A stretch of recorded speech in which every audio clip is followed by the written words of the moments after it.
thank you for coming out on such a beautiful day. My name is Charles Nazarian, and it's my honor to be your host today as the president of the Gloucester Meeting House Foundation. We are absolutely delighted to see all of you here and welcome everyone to this important community discussion.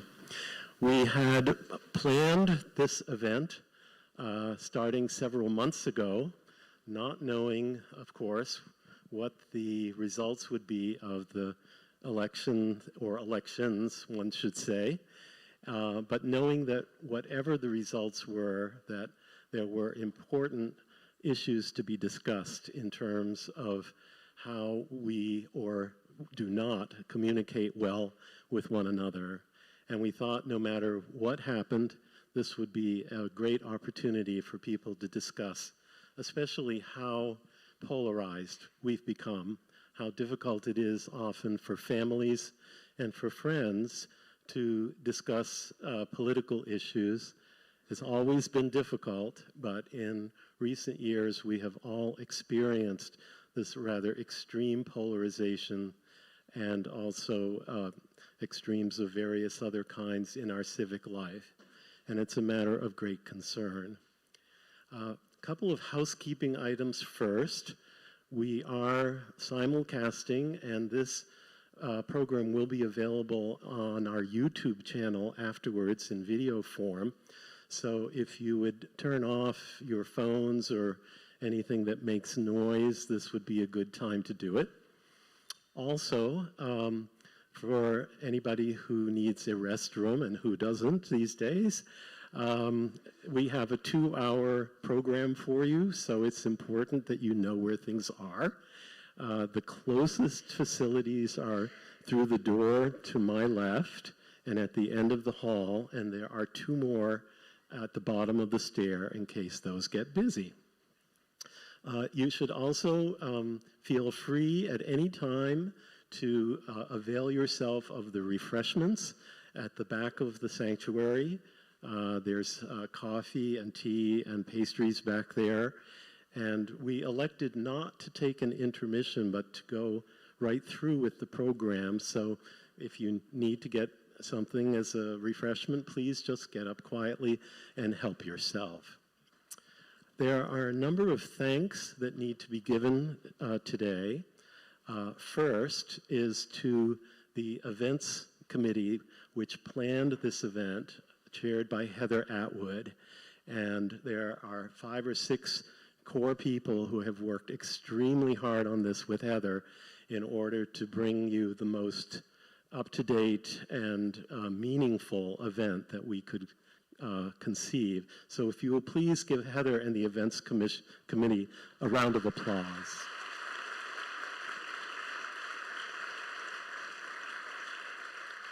Thank you.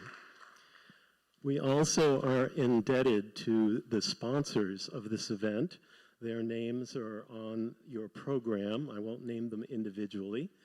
However, without those special sponsors, we would not be able to bring you this program.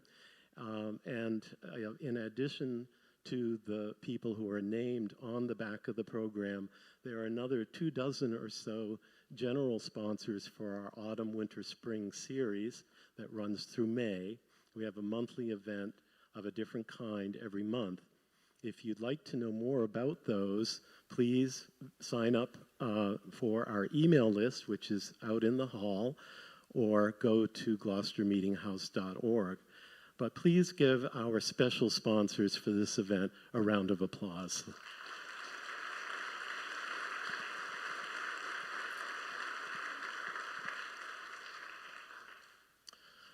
I want to say a word about the role of a meeting house. As most of you know, most New England towns had a meeting house long before they had a separate city hall. And the meeting house was the church, oftentimes in the center of the green, but it also functioned as a place for civic discourse. Something about coming into a sacred space in which people worship in this case in the Unitarian Universalist Church, where we welcome people of all spiritual paths. Worship can be defined in many ways, but this still remains a place of worship since it was built in 1806. And within these strong walls, since 1806, people have debated and talked about very difficult issues. You can imagine this building was here during the War of 1812 when the English burned the White House. It was here during the abolition movement, during the Civil War, two world wars. This building has seen a lot of very, very difficult times for the people come and go. And so it is important that we continue that tradition of civic discourse as good neighbors with each other inside these strong walls to keep good in and evil out. That is the role of a traditional meeting house, and we are very fortunate that this building is still here. The Gloucester Meeting House's mission is to restore this building to the highest preservation standards and also the highest green and clean energy standards. We've come about 9 years into that process with the help of many of you as donors and also from various organizations like the Massachusetts Cultural Council and the Community Preservation Act. Most of you have come in and seen the beautiful green almost fully restored as a result of grants from those two organizations. I want to say a special thank you, and I would like you all to give a special thank you to the Meeting House work, to all of those organizations and private donors who helped us thus far. If we could give them a round of applause.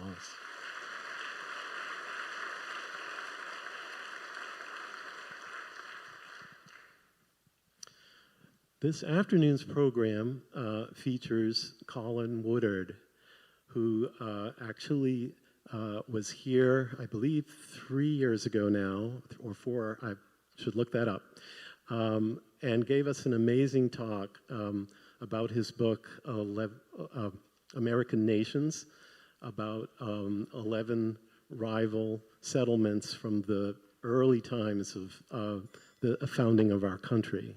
And since that time, Colin, who's an author of 6 books, and has been working on this subject of how does the history of our nation, its diverse people of various backgrounds, how does that affect us today?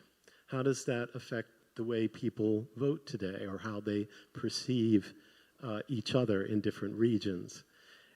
It is an amazing thing that he is doing in terms of bringing to us an historical perspective so that no matter how you may have voted in the current election, whether you are happy or sad or whether your vote was split in some way, however and whatever your politics are, Colin has some very important things to tell us about how we got here, and perhaps if we're fortunate, how maybe we can improve the communication we have with our neighbors and our families, and how we can help improve our country. So I would like to introduce Colin Woodard. Please give him a rousing round of applause.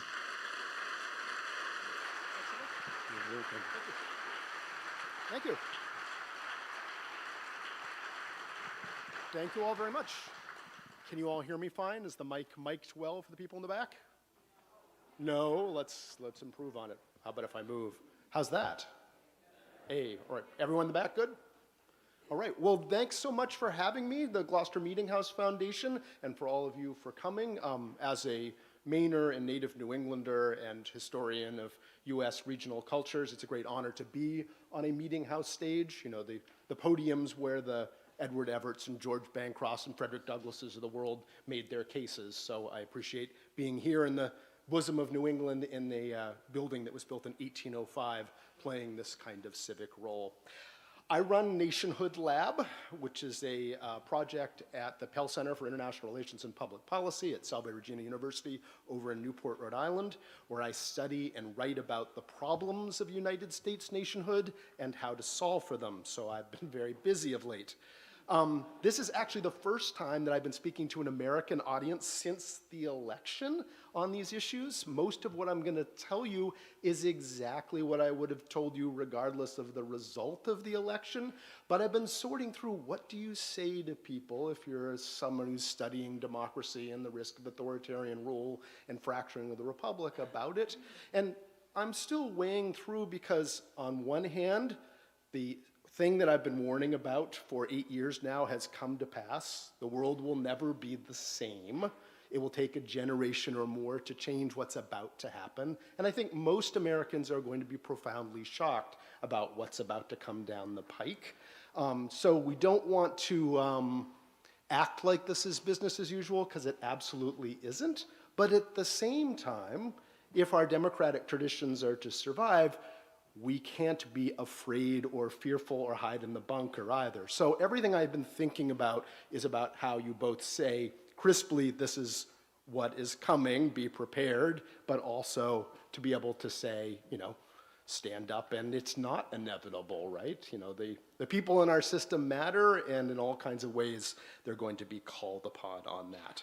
So without further ado, we can talk about that in the later program. But I wanted to share with you the two things that I've been telling people for the past year, two essential things that I'm going to unroll in this presentation. The first is how we got here, an explanation for why the United States, despite its myriad advantages, make sure I got advancing slides. There we go. Despite its myriad advantages, is, and for much of its existence has, been divided against itself, and thus vulnerable to collapse. And secondly, later in my presentation, to draw your attention to a key stratagem that we've been working on for the past year at Nationhood Lab that can help hold us together against the forces of autocracy that are about to seize power and threaten to bring down the Republic and shatter the Union. Now, I'll discuss more about that latter part in a few minutes, but first, to really understand the situation today, I want to start with what I hope will be some helpful deep background on the fundamental characteristics of the United States Federation, characteristics that make this country more structurally vulnerable than many of its liberal democratic peers. And first among these is the fact that the United States is not a nation state at all. Rather, we're a collection of stateless nations, each with their own intents and ideals and stories of national purpose. These regional cultures, which don't respect state or even international boundaries, have never been in agreement on the big questions. What's the proper role of government? What's the proper relationship between church and state?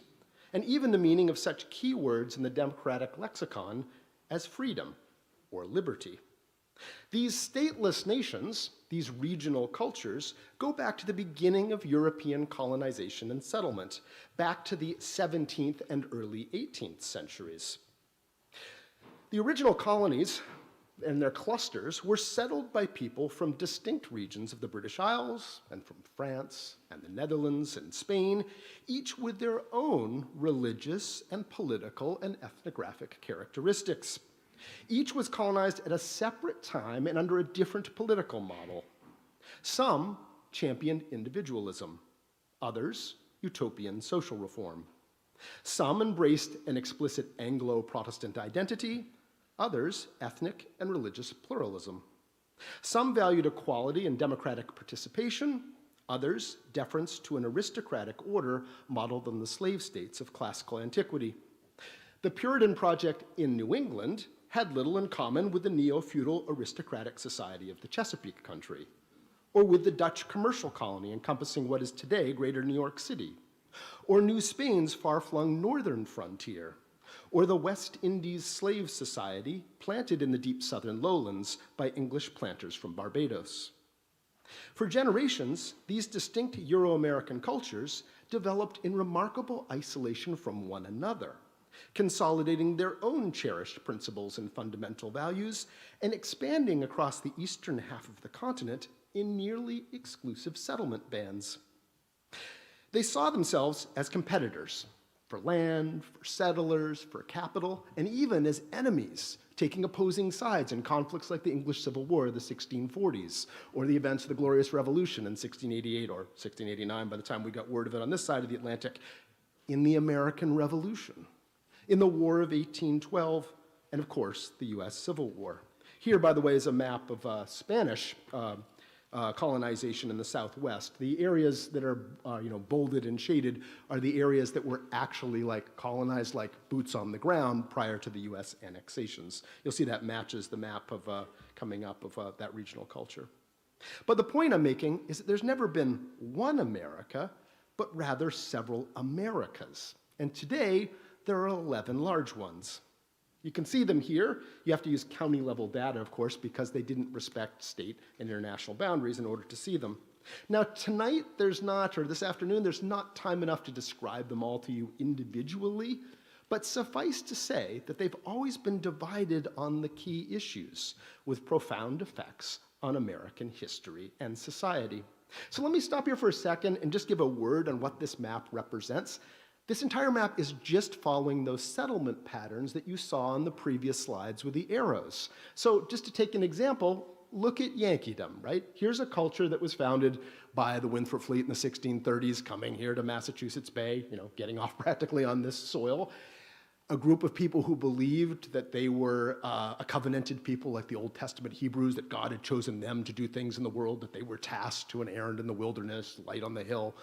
They were people with a mission, and a mission they were supposed to do collectively. Since everyone would be punished or rewarded for their behavior as a group, any individual could mess it up for everyone else. So individual liberty and freedom was not as important as the collective success of the community in this culture.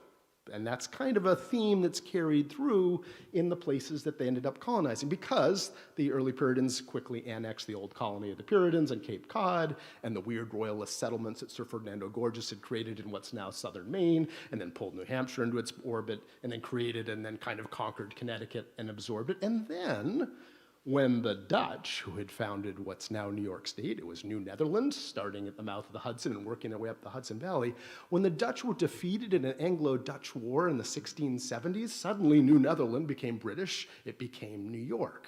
And when that moment came, there was a conflict, because suddenly Massachusetts raised its hand and said, wait a minute, we own a whole chunk of this land. Well, how could that be? Well, remember when you looked at your high school, textbooks and history textbooks, and you'd see the map of the 13 colonies, and they'd more or less look like the 13 states today, except some of them would have these strange appendages about as wide as the colony that went all the way to the Pacific Ocean. What's up with that? Well, the charters of these colonies back in the 1600s would be like, this colony starts at that willow tree and ends over at that bucket and then extends to the next ocean, right? We don't know where it is. We think it's just beyond the Hudson, but we claim it all. So, when the Dutch were defeated and New York was created, the Commonwealth of Massachusetts said, we own a Massachusettsian-wide strip of all of upstate New York. Millions and millions of acres belong to the Commonwealth. See our charter? Well, problem was that New York was named after the Duke of York, the king's brother, and it was his proprietary colony. So they lost that argument about sovereignty. But by way of compensation, Massachusetts received land title to all those millions of conflicted acres in upstate New York, which the Commonwealth used to have designated official Massachusetts-based land colonization companies to come colonize that part of New York. And they did, typically with a Congregational Presbyterian minister going out onto the frontier with an entire flock of friends and neighbors in organized family units from their town in Massachusetts, and going out and deploying New England-style villages all through the disputed territories with their congregational meeting house on one end and the town green over on the other, and the taxpayer-financed schools created at the moment the frontiering is done, because everybody, according to their theology, had to read the Bible directly. Which is why, if you go and look on all of those areas, you drive into the old parts of towns in that part of upstate New York, they look kind of like New England villages, because that's who settled the place. Fast forward another generation to the early 19th century, when the federal government was creating the Ohio Territory out of the old Northwest Territory, and this entire process was repeated again. Because, see that dark blue section up there against Lake Erie, and what's Ohio? That's the Western Reserve. of Connecticut. Because Connecticut said, wait a minute, we own a Connecticutian-wide claim to all of this territory. And so the federal government did the same thing. They said, no, the Ohio Territory is going to have sovereignty over the Western Reserve of Connecticut, but Connecticut-based land companies settled that part of Connecticut and only that, that part of Ohio and only that part of Ohio, which is why if you look at your Rand McNally Atlas or Google Maps today, you'll see all these Connecticut place names all over that part of Ohio, which is where the people actually came from. Other parts of Ohio, by the way, were settled by completely different people through the Virginia Military District and other tracts.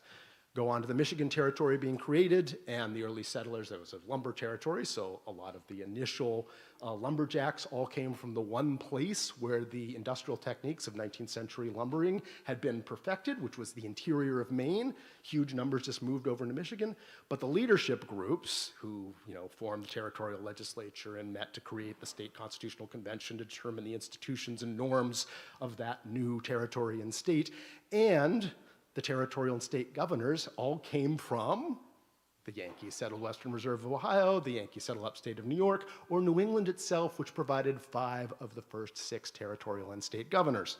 And then Sam ditto with the Wisconsin and Minnesota when they came in, little bits other places. But what you're seeing, therefore, is a settlement map. The cultural DNA was being laid down by these early groups who set out the norms and institutions and stories of who we are and all the things that anthropologists think of as culture that all the rest of us, when we showed up there, had to deal with as an fait accompli on the ground, and it turns out those things are very powerful forces. I could tell you a similar story about each one of these other regional cultures, but that's what they're basically depicting. And they're enormous contrasts, like Greater Appalachia in Fire Engine Red was settled by Scots-Irish settlers from Ulster and the war-contested borderlands of the British Isles, who came into that upper right corner in southwestern Pennsylvania when that was the frontier and spread down on both sides of the mountain range, a highly individualistic people devoted to personal autonomy and individual freedom, completely different from the Yankees, and have remained so ever since, whether you're in Ohio or Pennsylvania or elsewhere. So anyway, that is what the map is depicting, just to be clear on all that. And as you might imagine, to have all these different cultures in a continent-spanning federation together, they often do not see eye to eye. They don't agree, for instance, on how to create a society where humans can be maximally and sustainably free. Do you emphasize individual liberty, as those Scots-Irish-inflected settlers in Greater Appalachia do, or the common good, as did the Puritans, with that whole belief in being an Old Testament-style covenanted people? In other words, is freedom ultimately about maximizing the autonomy of the individual, about personal sovereignty and a lack of restraints? If we had less government and less taxes and less regulation, is it not axiomatic that each of us would be more free? Or is it that freedom is about building and maintaining the infrastructure and institutions of a free society? The schools and parks, roads and bridges, public universities, libraries, and clinics that act as a leveling mechanism to ensure that each person has a fair shot at achieving their potential of being meaningfully free regardless of the circumstances of their birth? Is it, in other words, a shared endeavor, a social project, the cultivation of a Republican citizenry? The answer laid out in American Character is that an optimally functioning liberal democracy maintains a balance between those two essential forces of freedom, to have them in equilibrium. But the regional cultures disagree on what that balance point between individual liberty and the common good ought to be, or in some cases, whether there should be a balance at all. Our federal politics, up until 2016 anyway, centered on this question: individual liberty or the common good, which is why you see that map reflected in so many other maps. For instance, like county-level election results. This is the 1916 presidential map. Woodrow Wilson versus Charles Hughes, where Republicans, yes, in red, were the party of communitarian values, and the Democrats, in blue, the party of individual liberty and racial apartheid. Notice communitarian Yankeedom, and also New Netherland and Left Coast, aligned with the former, The individual liberty nations, Greater Appalachia to be sure, but also in their own interpretations of who the people were, the Deep South and Far West, are all in the latter. And this is the 2008 map, Barack Obama versus John McCain. As you can see, it's pretty much the same map, except the colors have reversed. Because by this time, the parties had reversed and flipped platforms, ideologies, and regional constituencies. And you can see that there's no longer sort of a monochrome in the Deep South and Tidewater zones, and you can see El Norte region popping up there. That's because the difference between 1916 and 2008 was that Latinos and African Americans could actually exercise the franchise, and you're seeing those effects there. But it can also affect this individual liberty, common good thing, the response to a contagious, deadly airborne virus.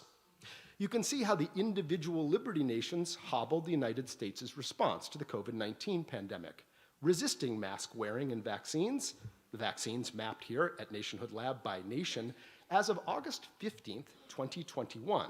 That chosen because that was at a time when vaccines had indeed been freely available and you could get them for many weeks. If you weren't vaccinated, it wasn't because you couldn't get to it or you had to wait in a long line. It was because you didn't really want to or weren't motivated to. Some of the communitarian nations, if you can, and you may not be able to see the numbers there, but they have essentially double the rate of like the Deep South in those ones. And that had effects. These are the per capita COVID-19 deaths from later that summer from the New York Times, right? The Delta variant was rolling through. The difference is, I mean, the Deep South's rate, is like 510. It's like 3 times the death rate from COVID-19 as Yankeedom, and it's 250,000 deaths that we've kind of sort of forgotten that all of that happened. So these things can have pretty profound effects. You see the regional divides, though, in the prevalence of all sorts of other diseases. Here's diabetes prevalence, which we mapped using CDC data at Nationhood Lab, and with my academic collaborators at the universities of Minnesota and Illinois, Chicago. They're all public health experts, and we publish our peer-reviewed stuff through them as lead authors. As you can see in this respect, the Deep South and Greater Appalachia have a problem, and not just at a regional level. You can see county-level affinity to old settlement culture borders there, which is pretty remarkable when you think about it, and you see it also in obesity. There's the per capita percentages and prevalence for obesity. This is life expectancy, as my project revealed in a Politico story I wrote last year. We found, probing life expectancy, 3 to 5 year population level differences between the large regions, which might not sound like much, but that's the same gap as between the United States and Bulgaria, Libya, and the Philippines. And the gaps do not go away when we parsed by race, urbanity, impoverishment levels, education, or access to quality health care at the county level. These, from the Washington Post, are FICO credit scores by county. Blue is bad, gold is good. Think about it. There are a lot of incredibly rich counties in that big blue blob, and a lot of very poor ones in the gold one, like the easternmost one in Maine where I live, Washington County, which has the lowest per capita income in the entire Northeast. Zoom in on Ohio. Compare urban Cleveland and urban Cincinnati, core and suburbs and all with each other. Why is that? I don't know, but there has to be a cultural force at play given all of the other factors in there. Little appreciated is how much the incidence of gun violence, the topic that brought me here to Gloucester last time, like so many salient issues in American life, also varies by region. Here, and this has come up just recently, not 3 years ago when I was here last, we used, with CDC data, we mapped the per capita rate for gun deaths by county between 2010 and 2020 inclusive. The Deep South's annual per capita rate of 15.6 per 100,000 residents is about double that of Yankeedom and about 4 times that of New Netherland. Again, that's the area around greater New York City, right? The most diverse and dense portion of the entire continent, whose rate of 3.8 per 100,000 isn't much higher than Switzerland's.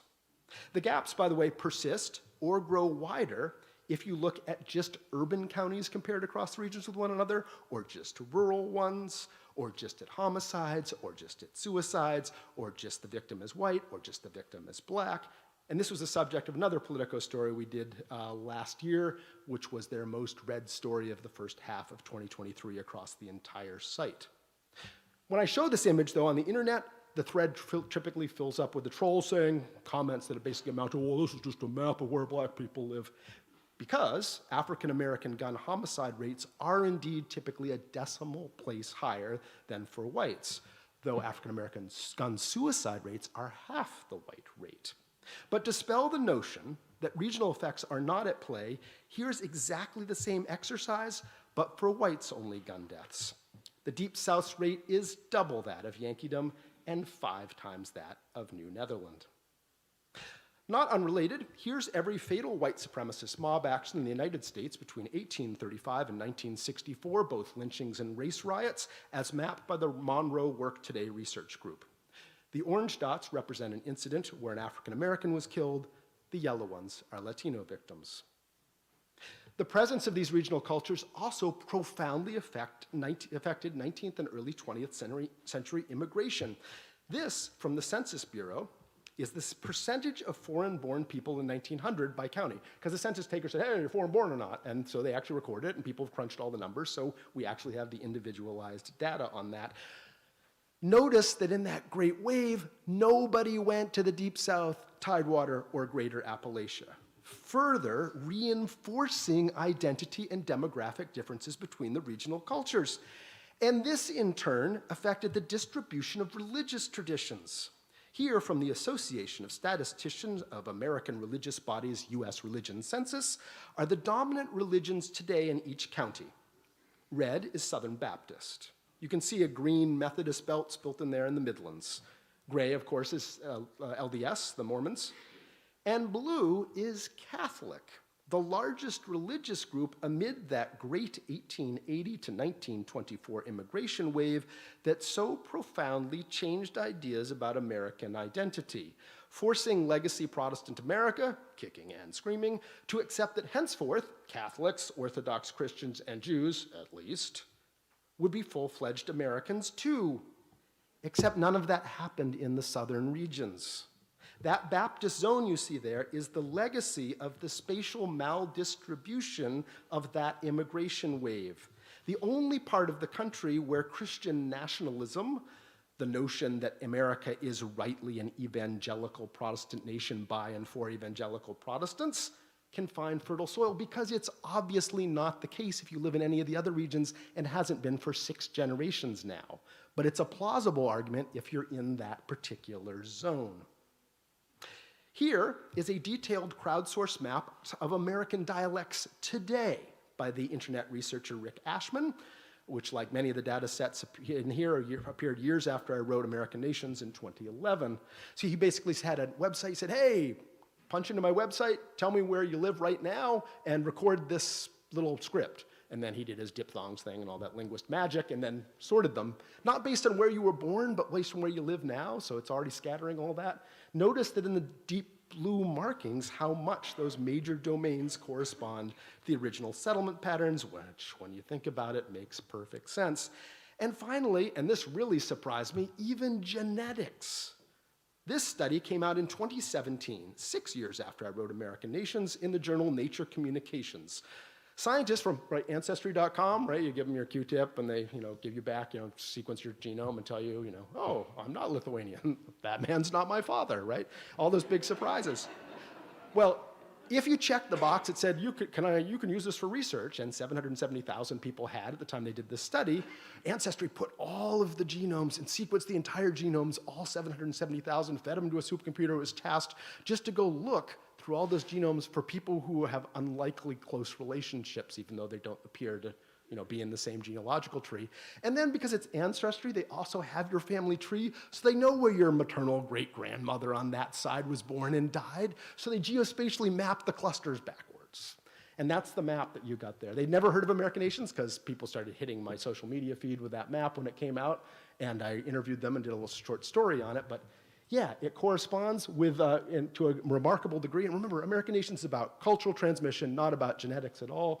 But you can see the greater Appalachian streams breaking on both sides of the mountains, one going down through Kentucky and then rafting down the Ohio River to settle the lower parts of the lower Great Lakes states and then on into Missouri and Little Dixie, and the other part going down the Great Wagon Road, colonizing the upland south and going into the Ozarks and then on into the Texas Hill Country and Oklahoma.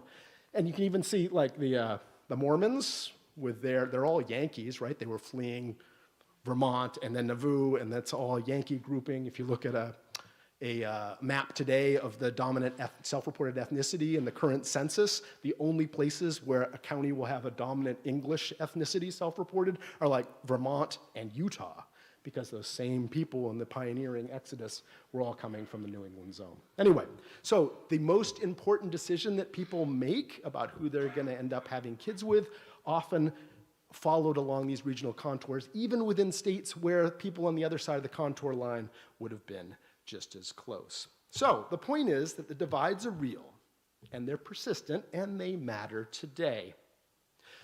So that brings us to Act 2, that second question. Given all this, what holds us together? What's ever held us together? Because the regional cultures, the 6 Eastern ones anyway, wound up together in an accident of history. They came together in 1776 to face off a common threat, a change in British imperial policy that threatened to destroy each of their individual autonomies, their own way of doing things, their own social systems. And to stave off this threat to the local, they joined together to form a joint military command in the form of the Continental Army, and a treaty organization to support that, the Continental Congress, which had to move its meeting place around the map as the front lines shifted. And miraculously, they won. And all those regional cultures found themselves in something called the United States of America. But nobody was quite sure what that was. The United States had come into being as a contractual agreement initially, a means to an end for the parties involved. Nobody at the time thought they had just created a nation state in the sense that Holland or Prussia or a post-revolutionary France were. Its people lacked a shared history, religion, or ethnicity. They didn't speak a unique language all their own. They hadn't occupied the continent long enough to have some sense of dwelling in a mythic homeland since time immemorial, and they'd killed or pushed out or were still killing and pushing out the very people who could make such a claim. They lacked a shared political heritage, apart from the imperial ties they had just revolted against. And they had no shared story of who they were and what their collective purpose might be. In short, they had none of the foundations of a nation state. They had no story to bring and hold them together. That story had to be created decades later, starting in the 1830s, really. A story I tell in my most recent book, Union. And it's the one thing that's held us together, more or less, ever since. But the story has been contested from the outset.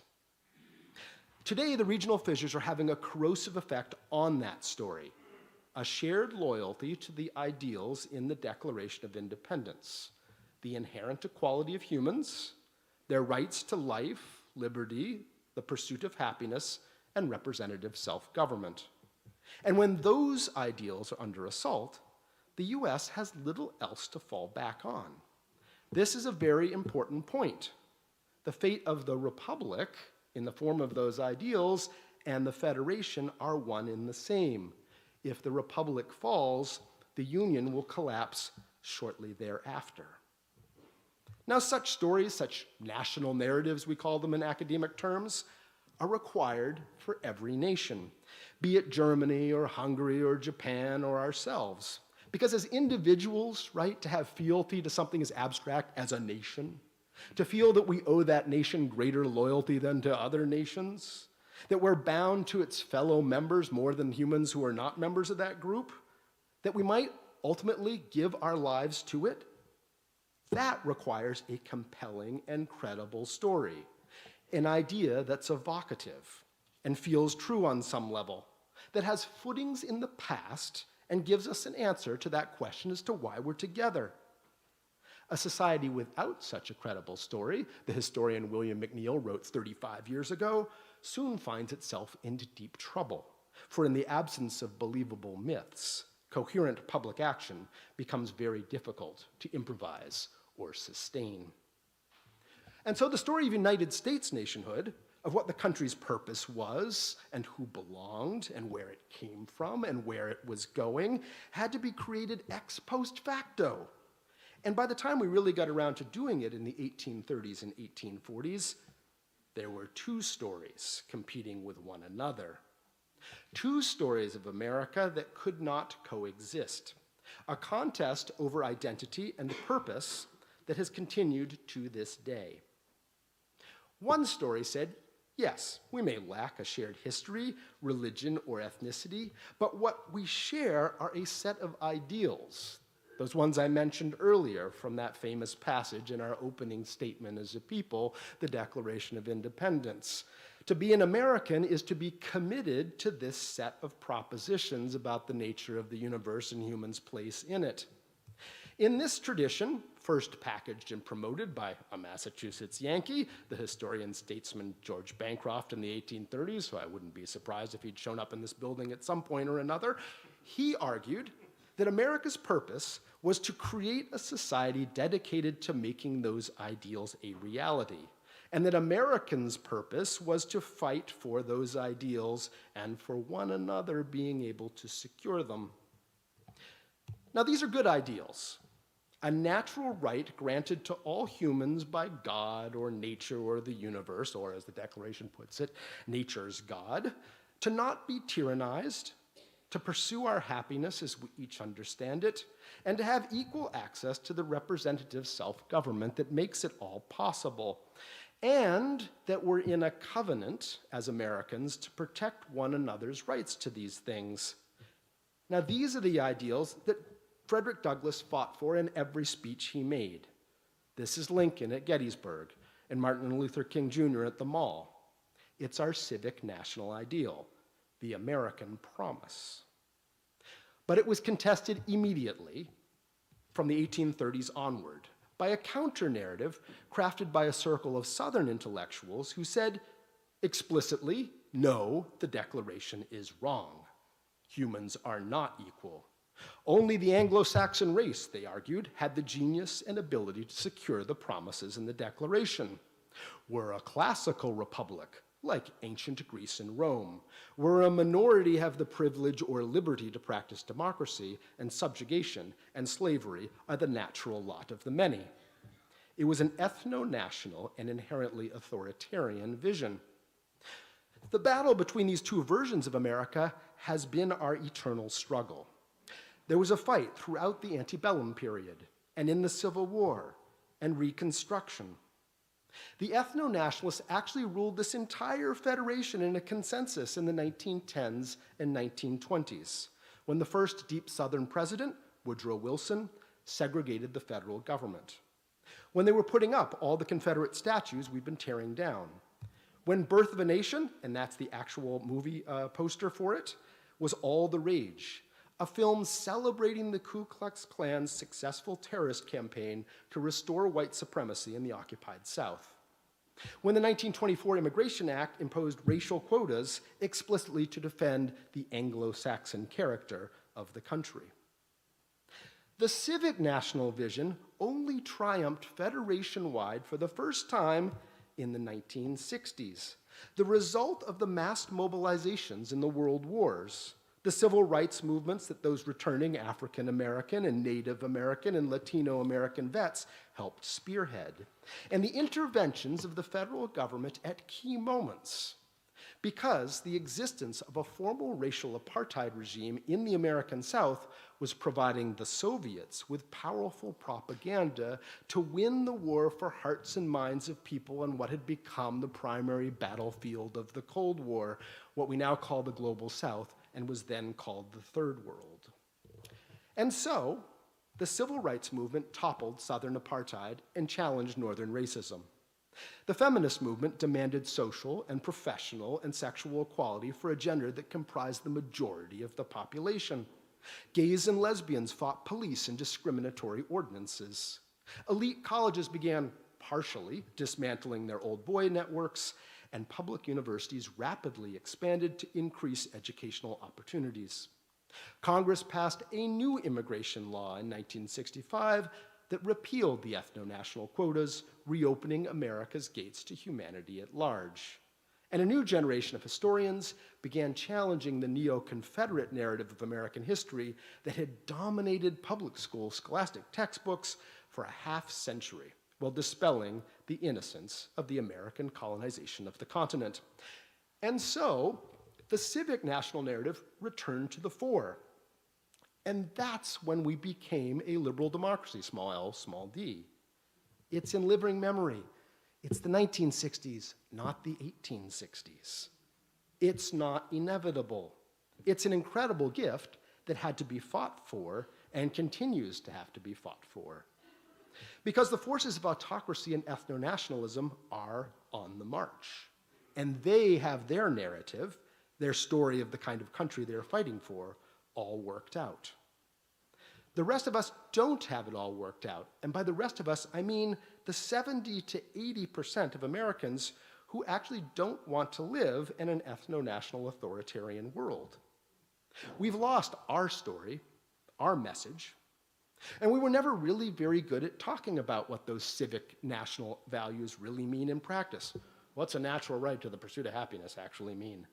But we stopped even trying to express those things after our victory in the Cold War.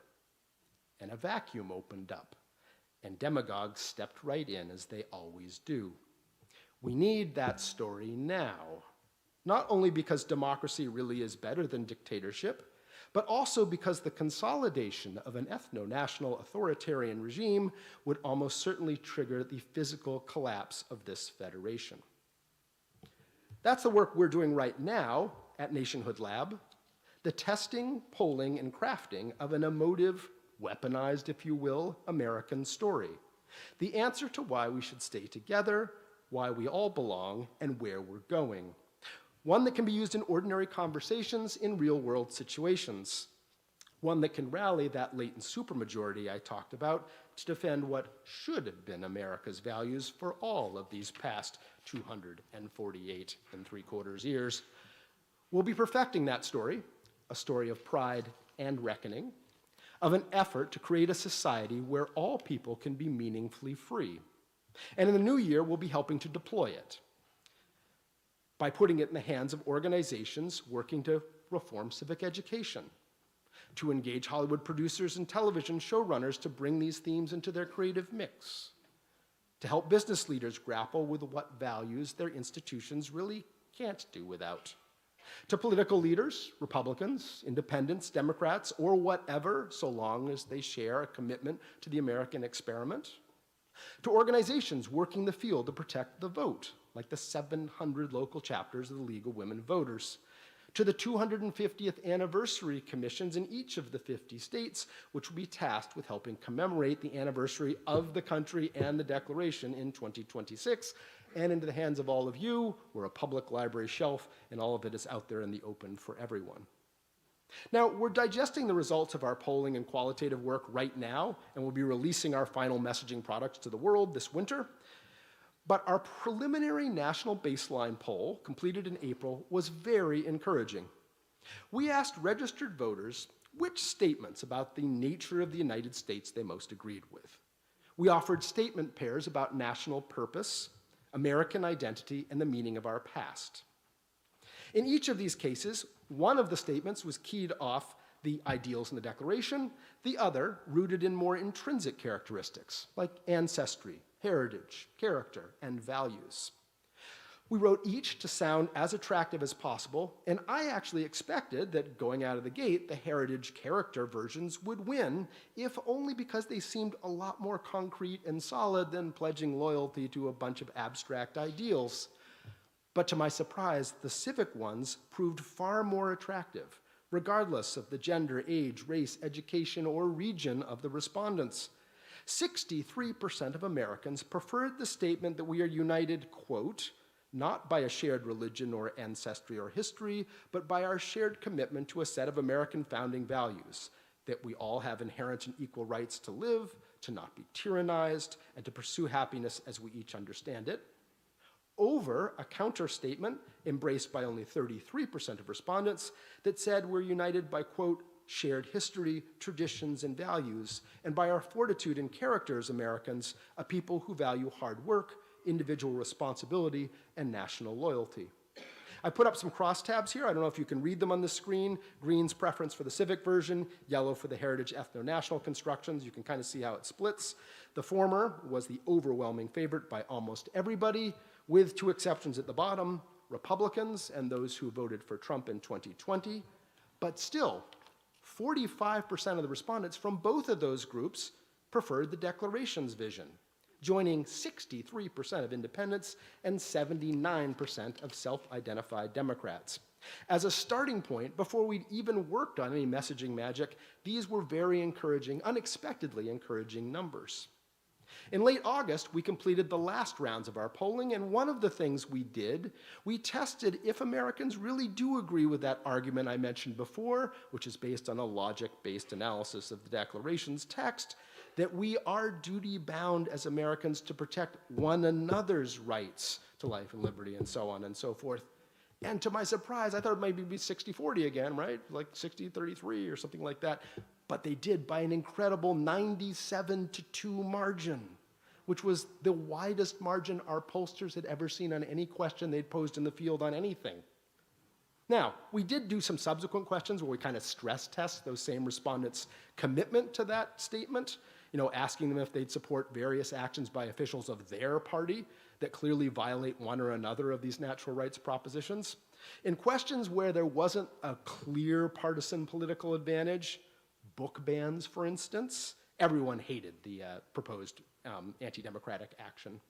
But when there were clear tribal partisan cues, for instance, the Supreme Court decision putting the president above the law, or efforts to make it harder for people from the opposite party to vote, specifically because you don't want them to, in those cases, you saw a quick breakdown of that. So there's work to be done, but people in principle believe in these values.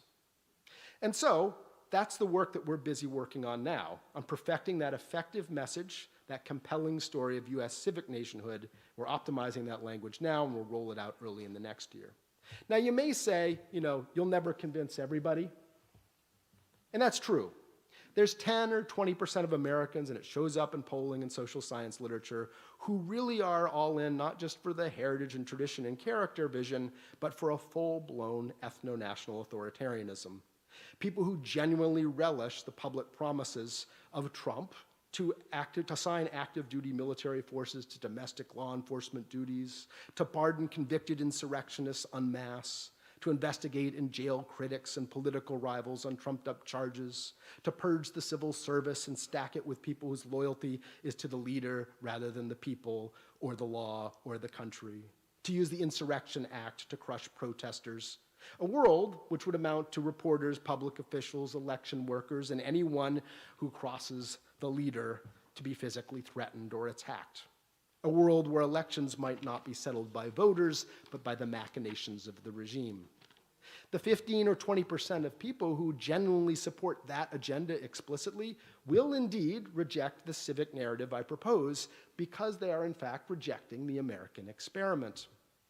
And it's true that many more won't want to listen or hear, committed to tribal identity or the safety of an information bubble or love for their leader, but some will.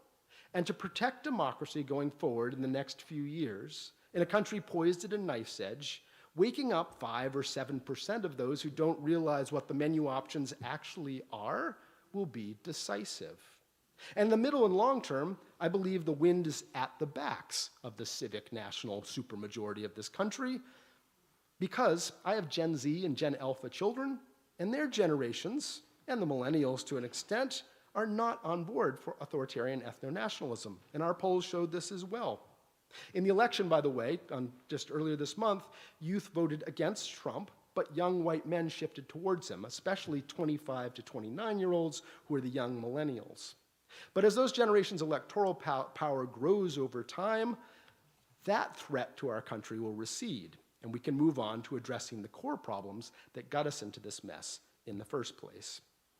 And you should be aware, we're talking about the elections briefly. When you really step back This month's election wasn't actually that much different from 2016 and 2022. Electorally, it's more like a one step forward, one step back. Now, the consequences will be incredibly severe, but the shift among voters is very marginal.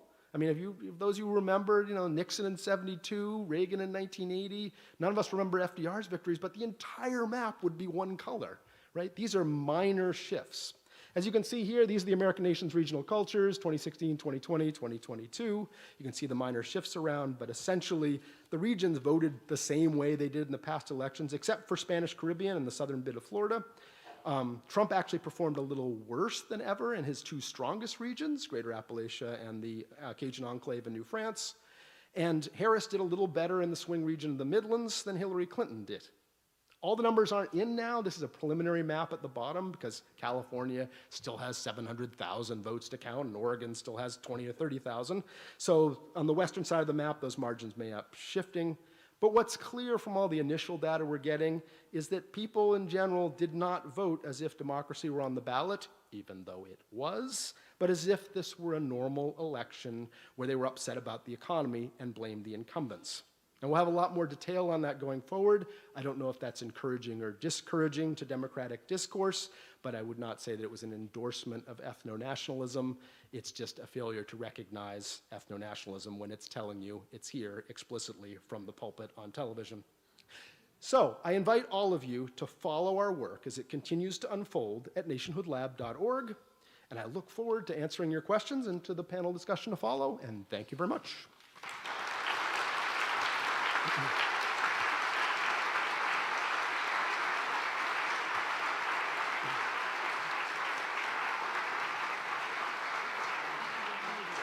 Charles will go into the audience and, Okay. and they will take questions. Okay, so they'll refer them to me? Okay, I will stand here. Good, good. Good to see you. Cheers. We will be the runners Okay. to take questions from the audience. You'll have runners raise your hand if you want a microphone, and they're going to run them to you, and then I'll answer the questions. Okay, so the way this works Which one? is you raise your hand, and either Dick Prouty or myself will come to you. We will hold on to the microphone because we found that handing the microphone has ill consequences. And we also ask that you ask a question. That seems very simple, but we ask that there be no pontification or long statements, but please ask a question, and that will let more people participate. So the first man with his hand up was over here. Thank you very much. Great speech. I'll try to do this in a way that's clear and quick. Could you speak to positive and negative conceptions of freedom, sort of freedom from versus freedom to, and the way that, say, Yankeedom versus the South think of those conceptions? Thank you. Yeah, I mean, that tracks freedom from and freedom to track a little bit to an individual liberty form of freedom versus a common good form of freedom, right? The individual liberty you want, your freedom is to not have anyone mess with you and make you do taxes or regulations or whatever it is, mow your lawn or not keep, a nuclear waste reactor in the back of it. And the common good thing, it's about that you should have the freedom explicitly to be able to do things. So in a gun control thing, one would be I should have the freedom to practice my Second Amendment rights, to have this firearm, and if I want to go to Walmart and have it strapped to my back when I go to buy Cheetos, I should be able to do that. And the common good thing, which I should be afraid not to be terrorized that the guy next to me at Walmart when I'm trying to get my Cheetos is, dressed for, World War III. So those are the two different tracks of it, and they track strongly. The biggest difference in our federal politics all the way through 2016 was basically that battle, individual liberty or common good. And that played out in every scenario. One party, they swapped, like I said, but one party would be the party of communitarian notion of things. So that would be the Whigs and the Federalists and the Republicans until, the 1950s or something like that. And then you'd have the individual liberty ones who would be the Jacksonians and the Democrats up until the 1950s or so that would be on opposite sides of the spectrum. You can see the regions flip because the regions have strong differences. How could you not, when you have the covenanted New England people who think they are collectively on a mission from God out there, and then you got the Scots-Irish who, their forefathers are out in the lowlands of Scotland where England and Scotland meet. These are Bravehearts people, right? And there's no institutions of government. All your wealth is stored in the form of sheep. You're a pastoral people, not farmers. And the sheep, right, people can kill your sheep or steal your sheep. And so you got to be really tough so no one dares mess with your sheep. And you got to defend them because there's no sheriff around. And if the government shows up, it's in the form of a bunch of people with lances and bows and arrows trying to kill you and your family. So you got to defend your kith and kin yourself. Nothing good will come of institutions or government or kings. You got to protect your own turf, right? And it's a powerful tradition. If we didn't have Greater Appalachia, the United States would not be as democratic. Right? The early founders thought we would elect the stately meritocracy of educated people, that a farmer would never actually run for office, right? It's the Appalachian people who kind of pushed that and kept things going that way. But the conflict, the individual liberty, common good conflict, became a very powerful one. If you have a low institutional environment, that has all kinds of effects on all sorts of policies. Gun control, the reason the maps for gun control and COVID are the way they are is because those are individual liberty things. My freedom is most important if there's going to be a gap. And in the New England tradition, the community's freedom is more important than yours. Which side are you on? And they're both American, but the problem is we have separate Americas. So yeah, profoundly tracking. Nowadays, though, remember, the big debate is no longer that. It should have been, but my argument in American Character is we went so far down the individual liberty thing over decades of drift that the social contract began breaking up, and you got a bigger gap, not only economic gap between rich and poor, but like legal gap. Rich person gets off, person steals a piece of bread, and you shoot them immediately on sight. I mean, we all know that, right? Everything, tax codes, everything are divided into a bigger and bigger gap. That's not sustainable in the long term. And if you go down that path, American Character argued and came out in early 2016, you can have a crisis where the actual democratic system falls apart. And that's what we're living through now, right? The battle between ethno-nationalism and civic nationalism is now what's on the table. So buckle up your seats.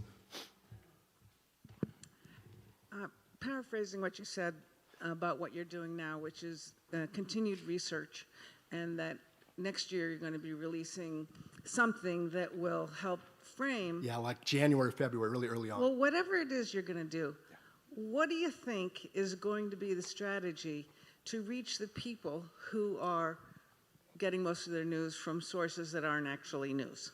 Yeah, so I mean, the information environment is broken, right? Everyone is, who knows what, the swing voters who hadn't decided between Harris and Trump before Election Day, who decided the election, where are they getting their information and what messages and what do they believe is true and not? Because if you look at polling numbers, like, do you like Project 2025? And like 99% of Americans say, no, that's crap. And who are you going to vote for? The guy who's going to implement Project 2025, right? All the questions are like that. So there's clearly an information gap between the policies you are actually voting for and the policies you actually want. And that lies somewhere in the information disinfo sphere. I think broadly speaking, we don't have data on this, but I think the pandemic has had more deeper effects than any of us have appreciated yet. We're still in like post-traumatic stress as a society from all that.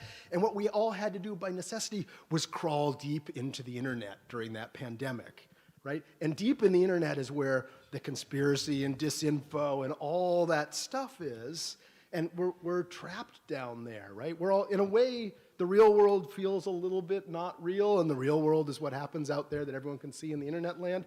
I mean, I think, 100 years from now when people look back, they're going to be looking at the pandemic effects as they intersected with the internet. Your question is, how do you get around that? I mean, again, we're trying to get at the margins. It has to be a full court press. So what I'm trying to do is strategic. A lot of political consultants, I try to talk to them about this stuff, and they're running elections. They're like, oh, this is too esoteric. You have to have the strategic notion of what you're trying to do, right? You can say, I'm candidate A, and I have these policies, and each of these policies, look, my policy has marginal utility to you compared to my rival's policies. Vote for me. The other guy is like, I have no policies. My story is this compelling story that I'm going to make this reality for the country. I won't explain to you how I'm going to do it. I have no policies that will lead to it. But that can win. The story The policies are important, obviously, but policies are secondary, right? And the big D Democrats that's been the failure for 50 years, is not quite understanding that. You need a story. And all of us who care about small L, small e liberal democracy, which is, again, a supermajority of people, need to have that story about what world we're aiming for. And you justify your policies based on the fact that it will help you achieve that world. That's the meta. There's no meta, right? The meta is the coalition that holds all of us who want to live in a free society together. Nobody has done the work on that meta part. You can believe that on the extreme right, they've been working for 50 years with institutions and think tanks and slowly building their meta because they understand this well. I'm trying to build the meta on the other side for all of us, how you talk about it. So the distribution channels, you're right, that's all built in, disinformation environment, we're all on different pages. It has to be in multiple spheres. So what I'm trying to do is create I use a Star Trek nerd analogy, the dilithium crystals that will power other people's work. And I've identified beforehand, like all the organizations, like, you need this, I'm making a dilithium crystal. What are the dimensions of your reactor? Oh, here you go, right? Here's your script. Here's your script. So hand it to all of them, and each of them have their, like, there's a whole civic education universe. They're convening and they're meeting, they're planning how to reform civic education. Giving it to them. Give it to the League of Women Voters to defend the vote. No, democracy is not a partisan issue. Here's why. We're devoted to blah, blah, blah, right? 97% of you are going to agree with what I said here. That's the argument for why they're doing that. So first, wholesaling it to all those other groups. But then the people who, there are people who know how to make the TikToks and the magic whatever that those people are watching and watch to make their decision in this past election. There are people who aren't me who know how to do it, but I'm like interfacing with those people like, here are the chunk. And I hope that once you get a couple generations out, the messages we put forward will become, no one will even know they came from us or were tested that way. They'll just be off in the zeitgeist is the goal. But trying to work with anybody in any sphere who does that stuff, just to provide them the nuggets of the conceptual things, the emotive language that hits on these things. Do this, don't do that. And here, talk about it maybe, when you're in Greater Appalachia, you can tell the same story, but frame it this way. Right, if you want to frame like a gun control argument, I think that less people would be killed if we, banned bump stocks or extended magazines, whatever it is, you want this policy. If you're in Greater Appalachia, your argument has to be, implement this policy, it will help you protect your family. And in Yankeedom, you have to say, implement this policy, it'll keep our community safe. And if you reverse those messages in those two audiences, neither one would do as well. So it's the same thing. So that's the broad thing, is it's strategic in its concept. We're one tiny group at a little institution, but we're trying to network out so that we can give it for the force multipliers all over the place by delivering this nugget that all the people who are busy on the tactical side and don't want to think about the lofty stuff aren't doing. We're just going to give them the lofty keystone at the top for why this all matters and what flows from it. Okay, a question from this side.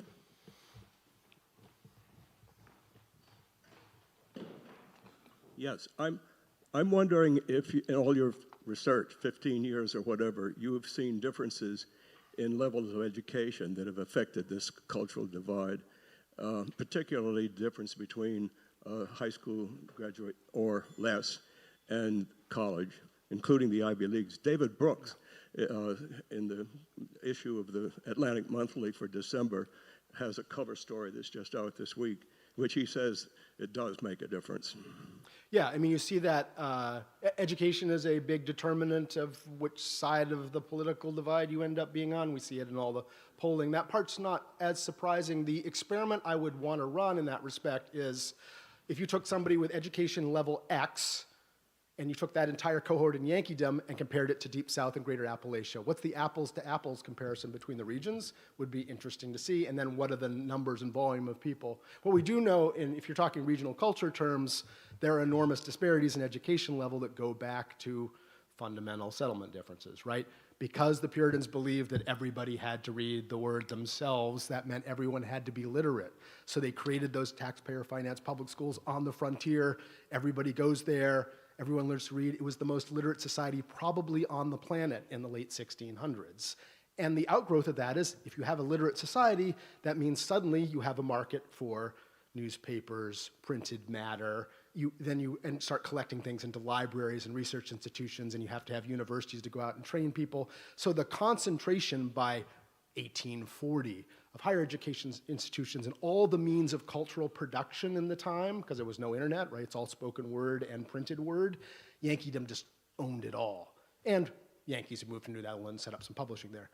In the Deep South and Greater Appalachia, virtually nothing, right? The frustrations, Union tells the story of the battle over the national narrative in the 1830s, 40s, and 50s through the people who were fighting over it.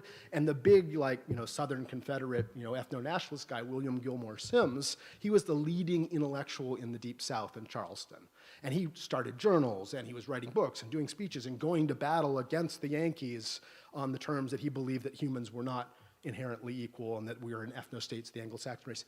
His entire life was his continued frustrations in all his letters with the fact that you couldn't keep a journal going because not enough people would bother subscribing in the South. He had to continually go to New York City to his friends there and publish his books there, right? And then they would be shipped back to the South. He relied on northern audiences because there was no reading public, and even the oligarchy there didn't care about the words. And this is from the guy himself who's trying to lead, who became the Confederacy's leading light, completely frustrated by the fact that there was an anti-intellectual tradition. That has knock-on effects today, right? There's great universities in the Deep South and Greater Appalachia today, but nowhere near the level of concentration that we have in Yankeedom, which has knock-on effects in education and therefore those other things you're talking about. So. Okay, I want to apologize to you because I was planning to come here to hear all about your book, and I know that you are very erudite and you're giving us a lot of great information, but everyone's here in the room. The fact is, everyone, we are getting ready to go into a Hitler 2.0, okay? And I had a Supreme Court case in 2016.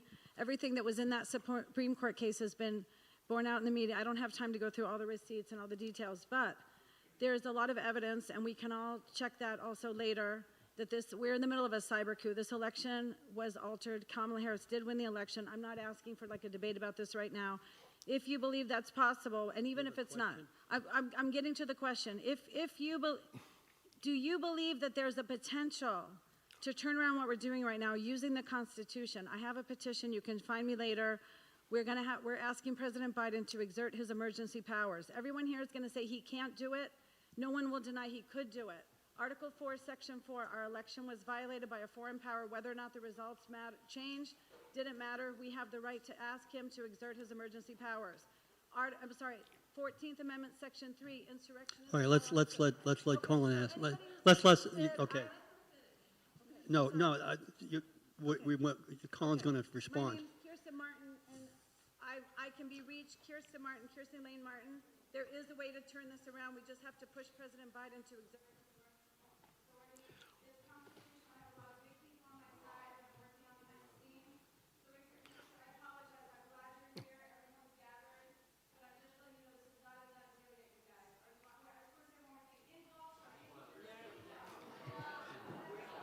No, that's enough.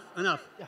So, Colin, I think we should probably Head to the panel. move to the panel now. But do you want to respond to that at all? I try to be evidence-based in everything. Yes, I'm sure there would have been an attempt to steal the election had it been close. I don't think there's any evidence that this election wasn't in fact won by Donald Trump. And even if it was, I don't think that Joe Biden's track record and personality are such that he would implement such a decision given his persona. Okay. Yeah. I think we could take one more question from this side. There are a number of people waiting. Okay. I think you were the next one. Thanks for the lecture. I really appreciate it. Thank you. So, age. I look around the room. Most of us are older. The So what lecture about- demo. What do you see? Everyone under the age of 40 seems to be unconcerned. Is that true or not? Well, I think the lecture format, my demo in my career speaking is usually people with graduate degrees over 60 are filling the rooms often. In the past 10 years, that's shifted a lot. There ends up being more and more of a intergenerational mix. So the trend line I see is actually in the opposite direction, which I think is awesome. The book is picked up increasingly, my books in college and university and even high school curriculum, and that's terrific. More and more of the correspondence I get are from people younger than I am rather than older than I am. So trend lines are good, but still, those of us with a tradition of showing up in the real world and sitting down for a lecture in person, in real time and IRL is skewed generationally a bit. So I guess that part's not surprising. But I speak a lot at university campuses where the entire audience is young, and that's terrific because they have more leverage than the rest of us do ultimately because they're going to be around for a while. Okay, there's going to be a second Q&A with the panel. So I think probably if you have questions, just hold them for the moment as Colin and the panel assemble. And I'm going to hand over to Heather, who is going to introduce the panel members. Heather Atwood, please take it away. I think. I'll do it here. Okay. Hi, everybody. Hi, panel. The panel will actually include Colin, which is nice. So first of all, actually, before I say that, I want to send Charles some love. He was very generous to me, but I want you to know that Charles Nazarian has done an amazing job with the events committee. And let's all give him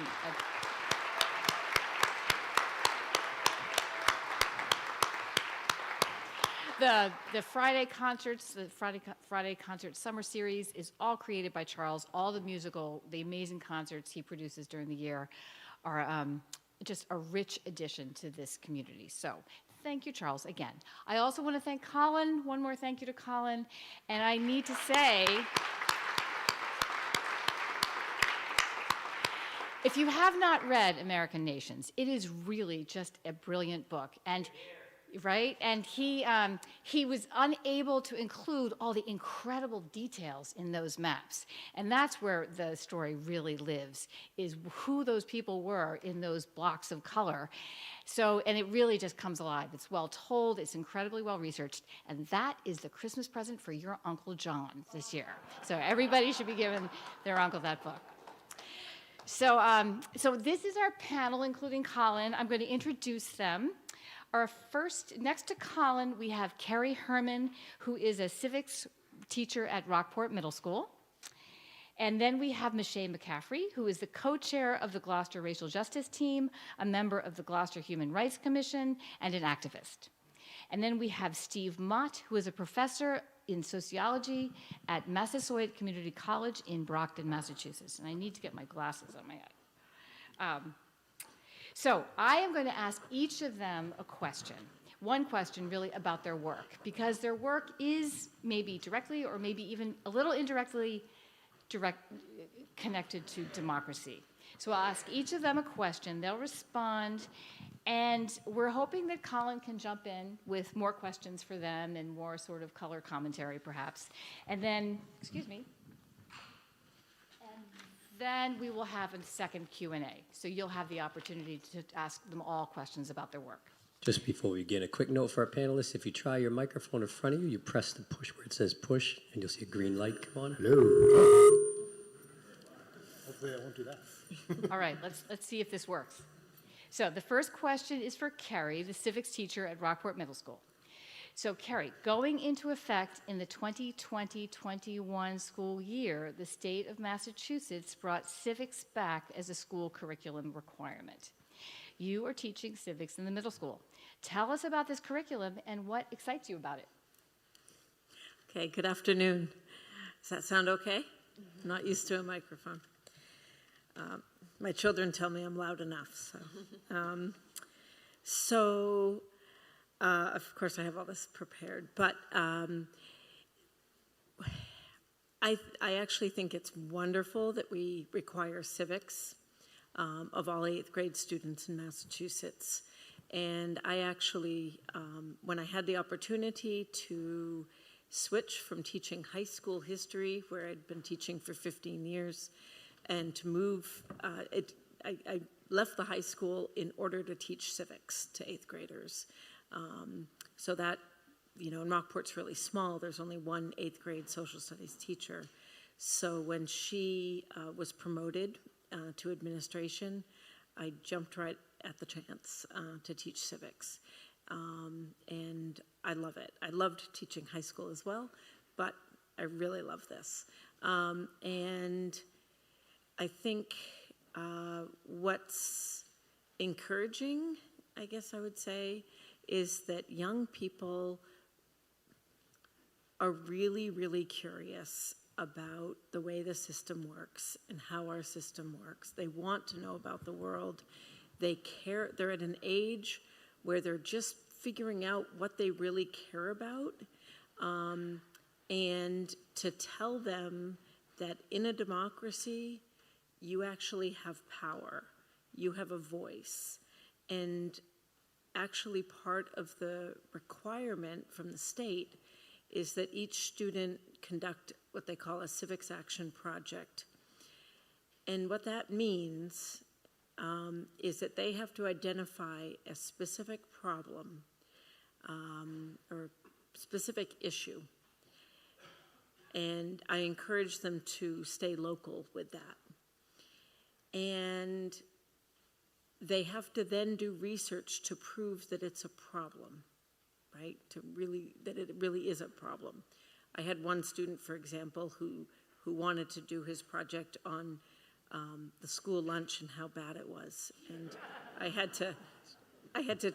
to explain to him that that's an opinion. You need evidence to support that it's a problem. Anyway, so each student, whether individually or with other students, has to,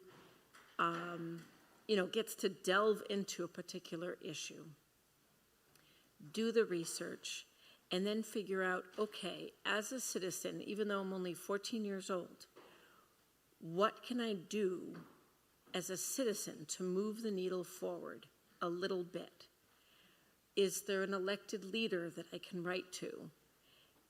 Can I, organize some kind of like a beach cleanup or some other kind of action like that?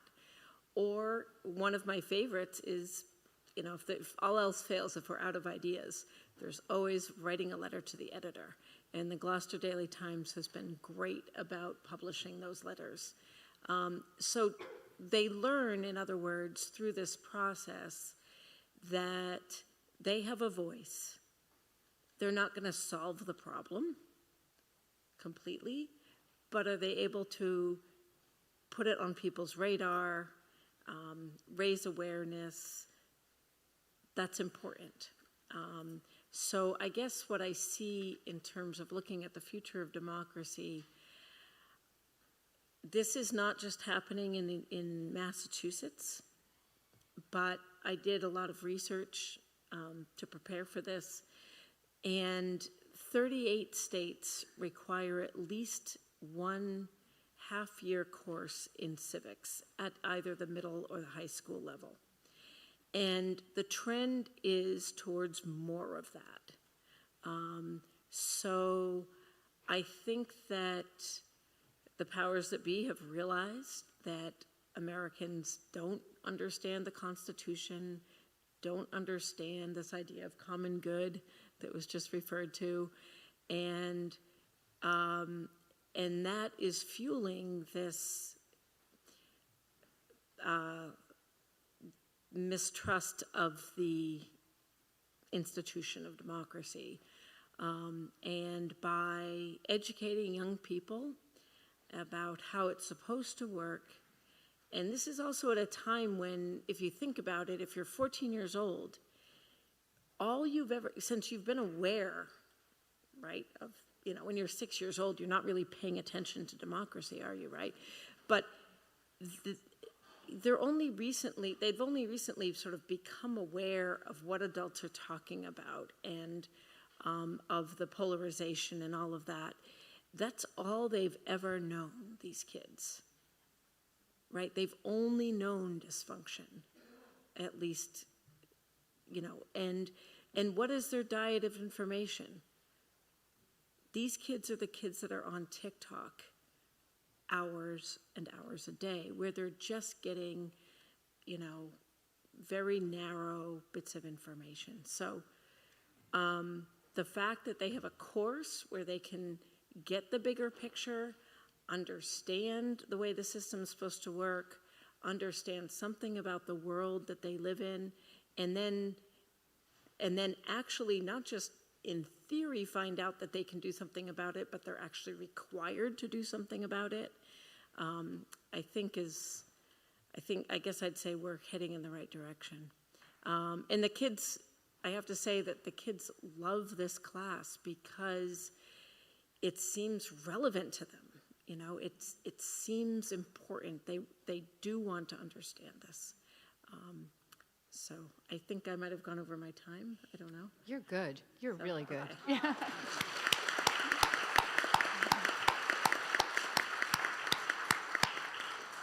All right, so the next question is for Michelle, and it comes in a couple of different parts. I'm going to say the whole thing, though, because Michelle knows what's coming. Okay, so Michelle, you've done a lot of work looking at racial divides in this community. Can you talk about what you've learned about what divides us? What kinds of efforts has the Gloucester Racial Justice Team made to diminish those divides? What's the methodology? And what have you learned doing this work? All right. Can everyone hear me? Thank you so much for having me here. One of the things that the Gloucester Racial Justice Team has done since its birth at the end of 2020 or mid-2020 is that we have tried to not only listen to the community, but also reach out and uplift the voices of those who are experiencing all of the discomfort and issues. Michelle, I think come closer to your mic, or she needs Is that better? volume. Yeah, that's better. Okay. Yeah. Yeah. One of the things that we've implemented with our group is we have curated a survey. And with that survey, which was initially aimed at those of color and diverse groups, we found out some of the major issues that they're not only experiencing, but the things that we want to affect change on. One of the things we made to that survey is reaching out to the broader community. We realized that Gloucester itself is 97% Caucasian. So reaching that small 3% wasn't giving us enough data. So we reached out to everyone in the last couple of years with the survey. And one of the things that has come out of that and highlighted that is that a lot of people are fearful of the communities they don't really understand, fearful of their lives changing, fearful of just change in general. And as we all know, we can't stop change. We can only affect the way we respond to it. So one of the things that we've done in response to that fear, which is the common thing that we've seen, is we've reached out to the community and provided a resource for education. One of the major initiatives that we found to be really, really successful in Gloucester is our Gloucester Reads initiative. We've partnered with the Sawyer Free Library and the Gloucester Education Fund, and over the last 2 years, we've implemented Gloucester Reads. Our first year, we did a book by Kylie Reed called Such a Fun Age, and that was more fictional based. And this past summer, we leaned into a book called How the Word is Passed by Colin Smith. We not only spread the book around town, we offered discussion sessions for everyone to talk about how the book affected them. We really wanted to challenge everyone's idea of what race and injustice was, not only within our current community, but also nationwide.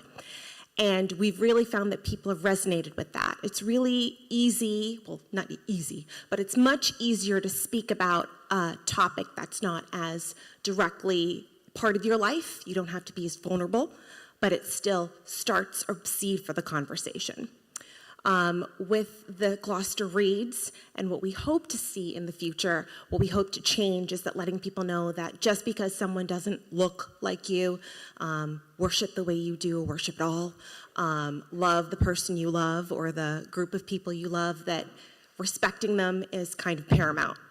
One of the things that has happened specifically with this last election cycle is that the fear of the other has been stoked, when in actuality, we all want the same things. We all want to be happy. We want to live in a house or live in an apartment or have a roof over our head and be able to feed our family members and ourselves and be able to celebrate and be happy with the people we love. So what we hope to move forward with our group and the findings that we've kind of cultivated is let people know that you don't know what you don't know, and learning about another culture, group, community isn't going to change the way you live because your traditions and your values are yours, but it actually might enhance your life. One of the common things that well, not common, but one of the things that has been going around is "Don't Boston my K-Ban." And I think what people don't realize is that an incredibly racist statement. Like, what does that mean? It means that people sometimes are fearful that this beautiful community might become a huge city overnight, and in actuality, that's not going to happen. What you will find is that if a different culture or a different group or a different community comes in, it might teach you something that can actually make your life a little bit better. So, as I said, the racial justice team, I also sit in the Human Rights Commission, we're really leaning into learning more. Your knee-jerk reaction shouldn't be, no, not here, but why might this be making me so uncomfortable, number one, and also, do I really have something to fear from this other person, this other group, this other community? So we really want people to take a deep breath. You're going to be okay. And really try to come from a question perspective, not only for yourself, but of the group that you are kind of worried about, because at the end of the day, you're going to be fine.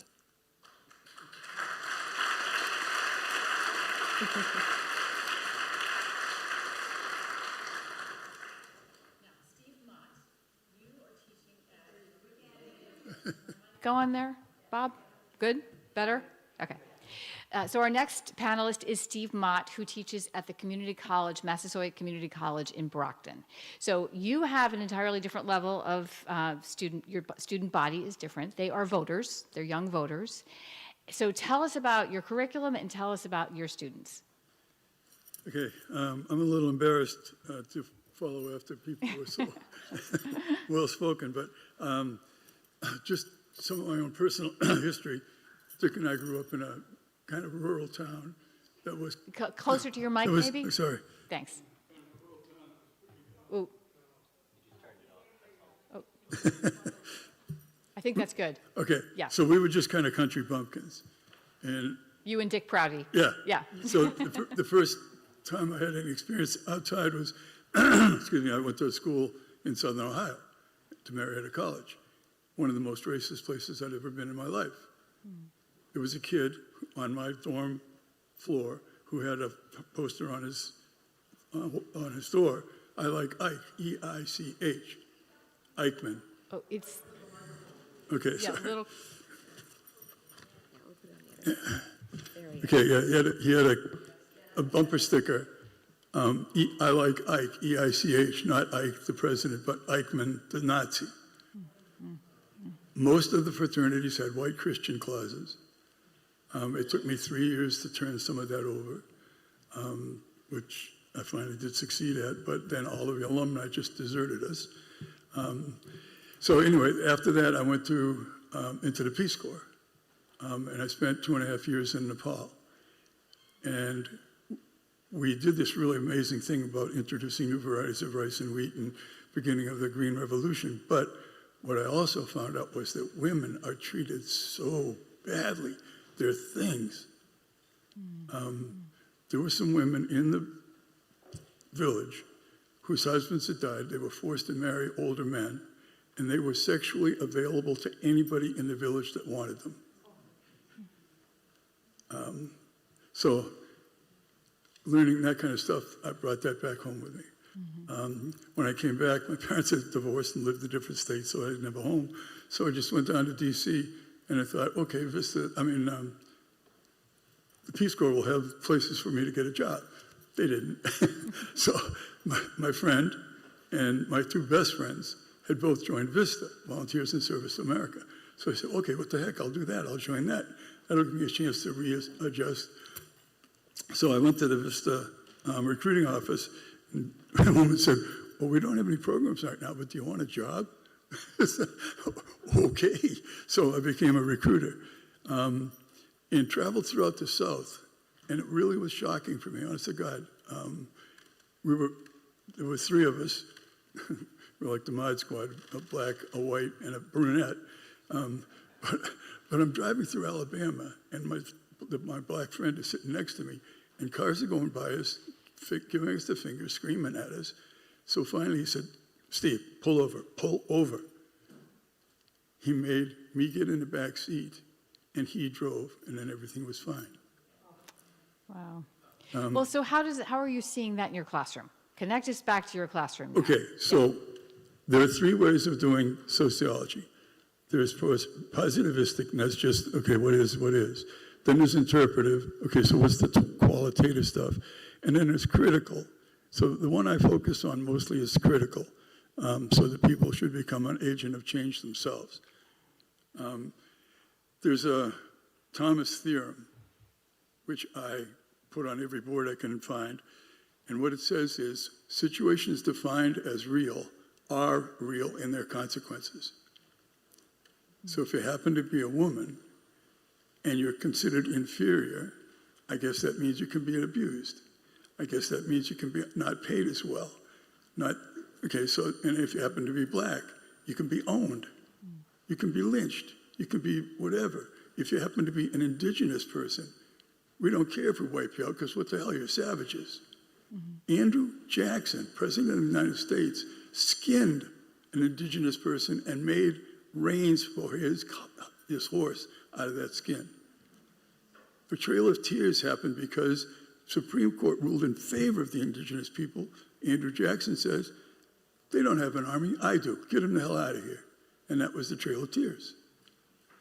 Okay, so I try to explain all this stuff to kids, and I hope that they're getting it. I hope that they understand it. I'm serious here. Every single class I've taught, which has been the last 21 years, there has been at least one girl whose research project, because I give them a research project and then field research on the same topic, was having been sexually abused as a child. Now, the reason the dean likes what I do is because they feel comfortable enough to share that with the rest of the class, because instead of a final exam, I have them do a presentation of their research. And to hear, honest to God, I'm in the back in tears. Kids, there was one girl, 5 years old, sexually abused by her grandfather. When she finally had enough nerve to tell her parents, they blamed her. So anyway, that's what I try to do is the Thomas theorem and just, okay, people are treated very badly because of, sorry, Anna, do you have any questions there? Well, yes, I do. So just give me 1 second to formulate it. And Colin, you could jump in if you feel like it. So what does your classroom do when that girl gives that presentation? How do they respond? Okay, I'm sitting in the back doing a little evaluation, but I have all the kids in the class do peer evaluations. So they're writing little notes about what, and then they give that to that person, not me. Now, some of them, I don't know if you guys know who Colin is a columnist for the Boston Globe. Who is that? I'm old, I'm forgetting stuff. That's okay. But anyway, there was one girl who did this project on her brother. She didn't say it was her brother. She said there was a kid in the neighborhood who all of his friends were smoking, but he wouldn't smoke because he's an athlete. All his friends were drinking. He wouldn't drink because he was an athlete. Now his kids were doing drugs. He wouldn't do that because he was an athlete. Near the middle of the paper, we find out, well, it's her brother, and yes, he is doing all of that. Yeah. So for some reason, I don't know why, I called him, this guy, this columnist at the Globe, and said, look, if you want to sit in on the presentation, come down. And he did. Wow. And so he published that with her permission. Yeah. And so there were 3 or 4 others like that as well that he actually published in the Globe.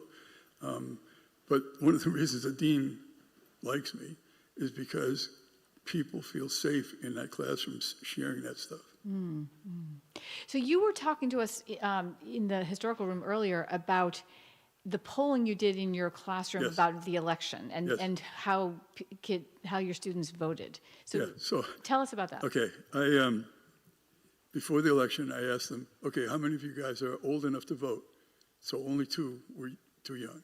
So everybody else, so how many of you registered to vote? They all raised their hand. There were 2 or 3 that were non-citizens, but everybody else raised their hand. So, okay, how many of you plan to vote? Everybody raised their hand. So after the election, I did this little survey. How old are you? What gender are you? What race are you? Are you a citizen registered to vote? Did you vote for Harris, Trump, or other? 8 didn't vote at all. Yeah. Some of them said, well, it just doesn't matter. Yeah, how many people in the class? There were 34 total. Okay, so, well, about a quarter. Yeah. Yeah. Now, a couple of them were just really, I was proud of them, very, very adamant. There was a young girl who was talking about, I like to support someone who will support my basic rights to my body. People who support him, he's also a convicted felon who rapes women. Okay, so, she got it. Another one who voted for Harris, for moral reasons. I couldn't vote for a convicted felon. So anyway, a few people really, honest to God, got the whole idea, especially talking about the Thomas theorem, that things that we say are real in their consequences. So if you listen to somebody like the elected president over and over and over, and that's only your source, then you start believing it and you start acting on it. Right, right. So, do you have interesting data points when you talk to the ones who voted for Trump? I'd be curious what young people who did in sociology class said about that. I think I have some of them here. I probably just kept the good ones. We should point out that Okay, your classroom is a very diverse classroom, right? Absolutely. Yeah, yeah. It's in Brockton, so I think there are only 3 or 4 white kids in the class. Most of it were women. So even traditionally, I've been there for 21 years, a lot of black students. Right, right. So when I do racism, I have copies of stuff from Isabel Wilkerson's Caste book. I taught history for 30 years. And when I read that book, I said, good God, I didn't know that. I never heard of that. Okay, sorry. Isabella Wilkerson wrote a book named Caste. Now, I taught history at Norwell High School for 30 years. And when I read that Caste book, there was stuff in there that I had never heard of before. It just was shocking. So I print up copies of that and I hand that out for when I'm doing the issue on race. So Steve, I don't want to jump over Colin's question, but then I want to go to the one question for each of you. So do you want to tie that up? Did we tie that up? I think so. It sounds like you didn't have a strong data point on that. I was No, curious if you did. I mean, there was one person who said, well, I'm not voting her just because she's a woman. Yeah. Okay. So let me ask each of you the same question, one question for each of you, and that is, how might you, excuse me, I'm not used to glasses yet. How might you consider your work given the lens of Colin Woodard's theory on what divides us? And Carrie, do you want to go first? It's a harder question, I'm just saying. I think that theory is bollocks.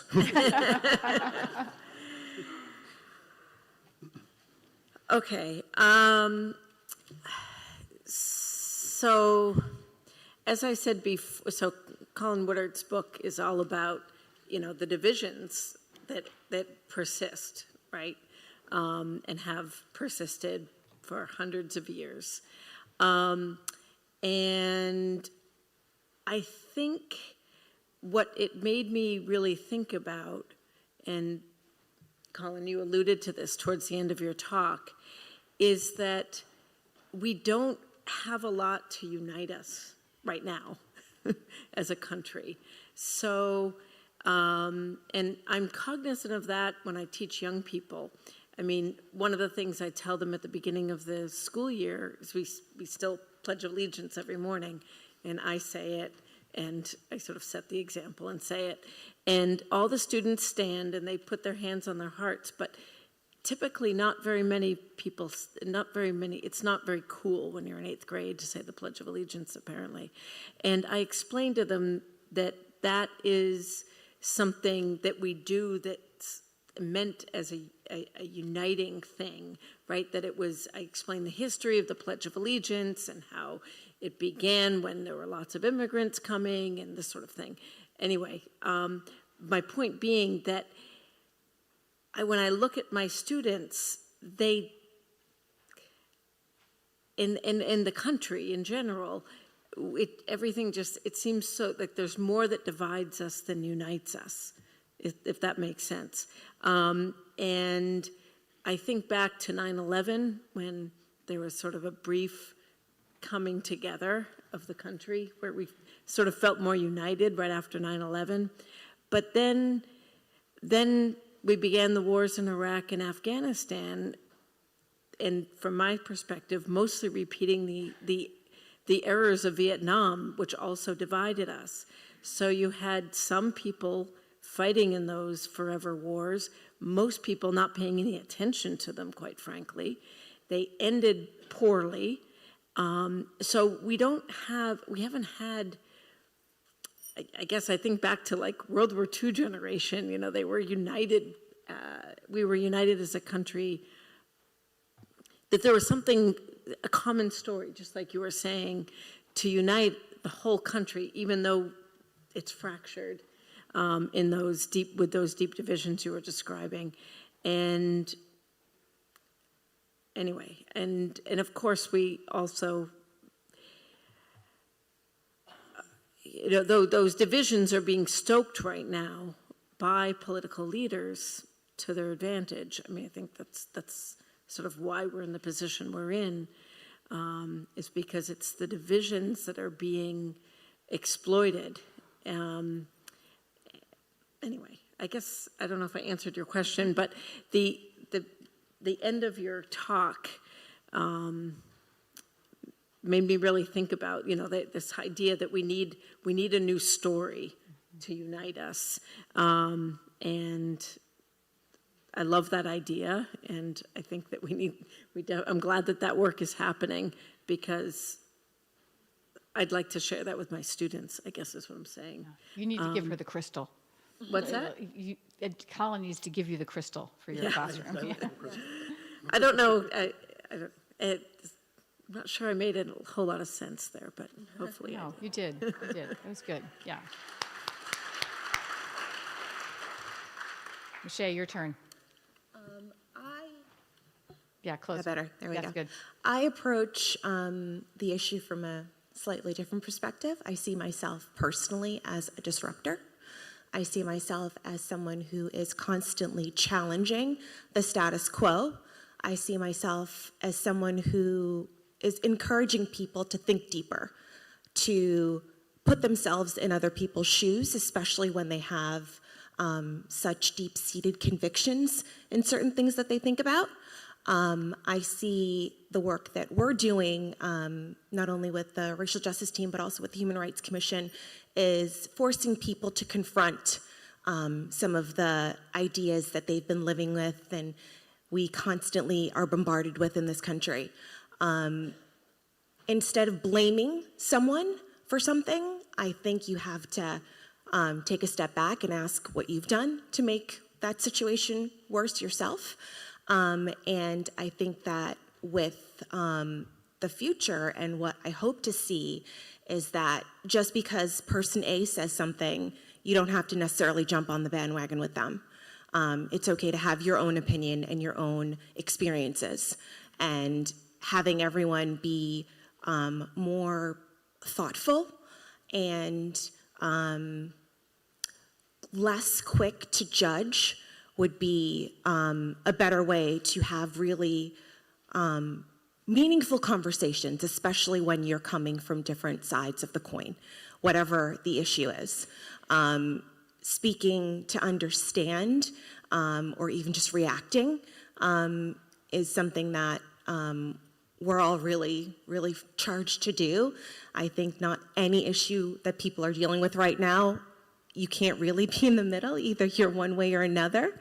But when you're having that conversation, especially with family members, I know with my group of friends and even within my own family, we've had some really heated conversations over the last couple of weeks. Thanksgiving has been canceled for some people. But in order to move forward, we have to find a common ground. And whatever that is for you, it's important for you to identify that and also be cognizant that your capacity to change is probably bigger than what you think it is. Thank you.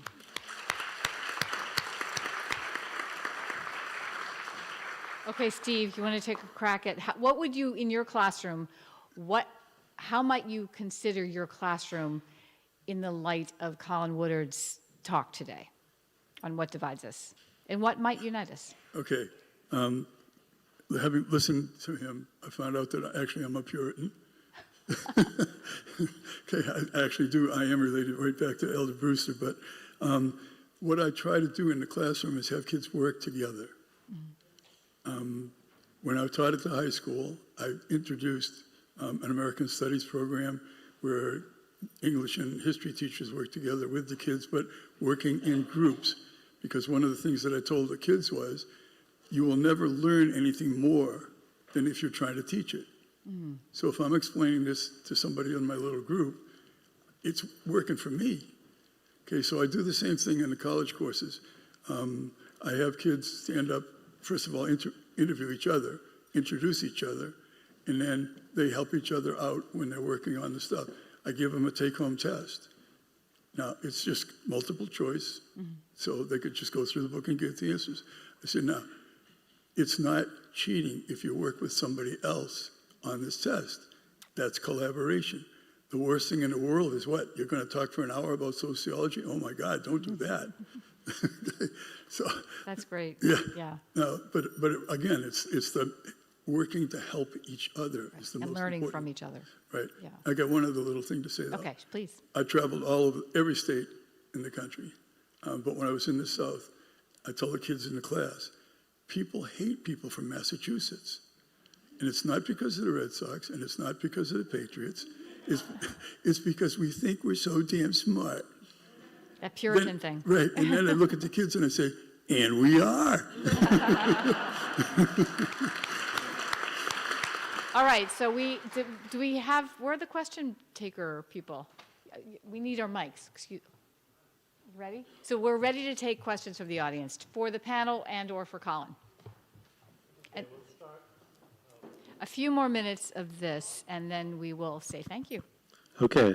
The gentleman over here had his hand up last time, so I'm going to come up the outside. So this is for anybody in the panel who feels passionate about it. Truth doesn't seem to be as objective as it once was with misinformation, disinformation. How do we make progress in this environment of more subjective truth? Carrie, you got it? Okay. So one of the things that I teach within the context of civics class is media literacy, and which is basically, figuring out what's true and what's not. And it's a difficult thing to teach, but it is possible to do it, and the methods are getting better, actually.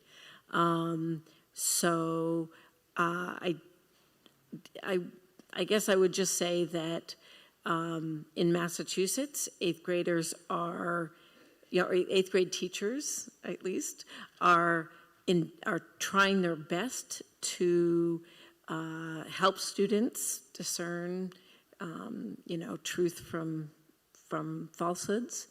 And I know that media literacy is also part of the curriculum in most states.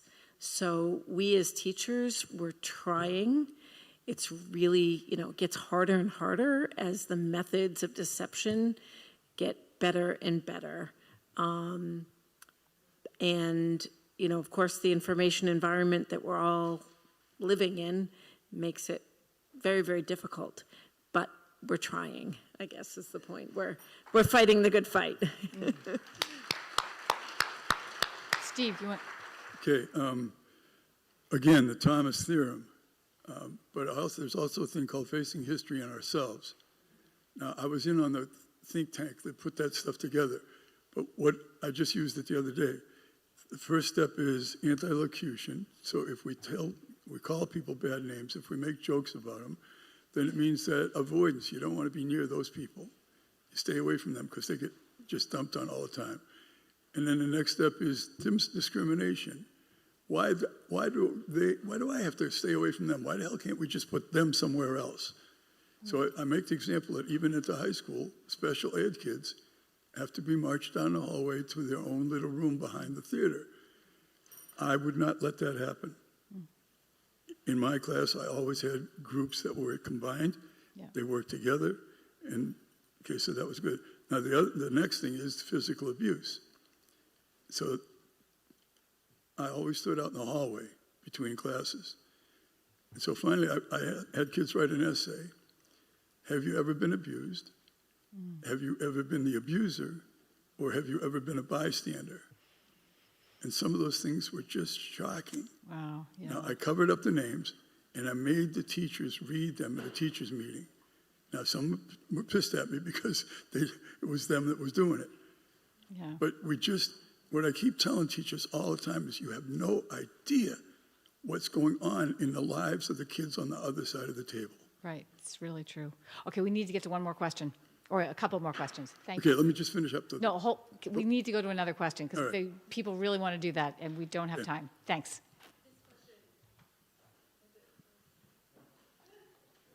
That mic.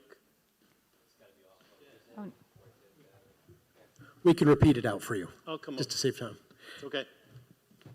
So this question is for Mr. Woodard from your presentation. I wanted to know if you have done any modeling with the data points about the role of women in this election, because I'm confounded by the reality that 53% of white suburban women voted for Trump, and yet 88%, I believe that statistics, of African-American women voted for Biden. So with the ideologies that you explained of the different formation of the United States, how did this happen, especially when women's reproductive rights are on, and I believe more rights are on the chopping block? So thank you. Yeah, thank you. In short, my value add compared to all the other analysts out there is doing it via the regional model. So that's what I'll bring to it. My regional model, to be accurate, needs county level data to input.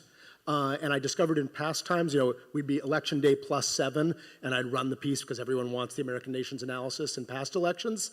And the California count and Oregon count, I mean, the numbers for entire regions shift by 3 or 4 points, like significantly in some of these elections if you do it too early.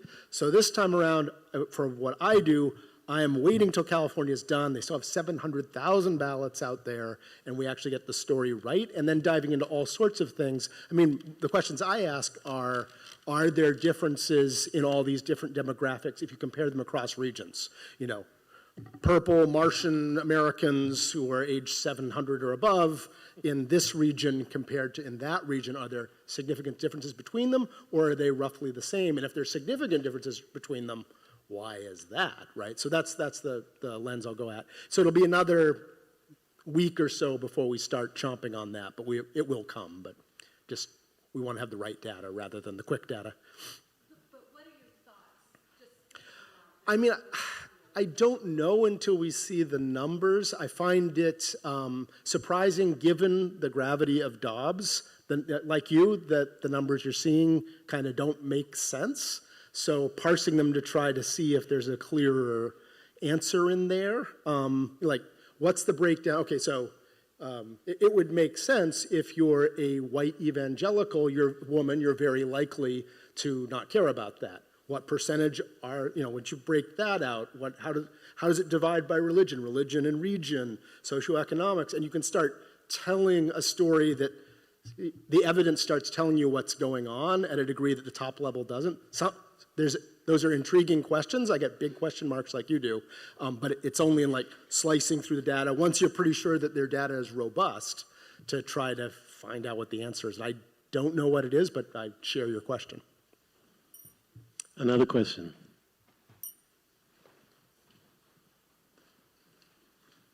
So this is also a question for you, Colin.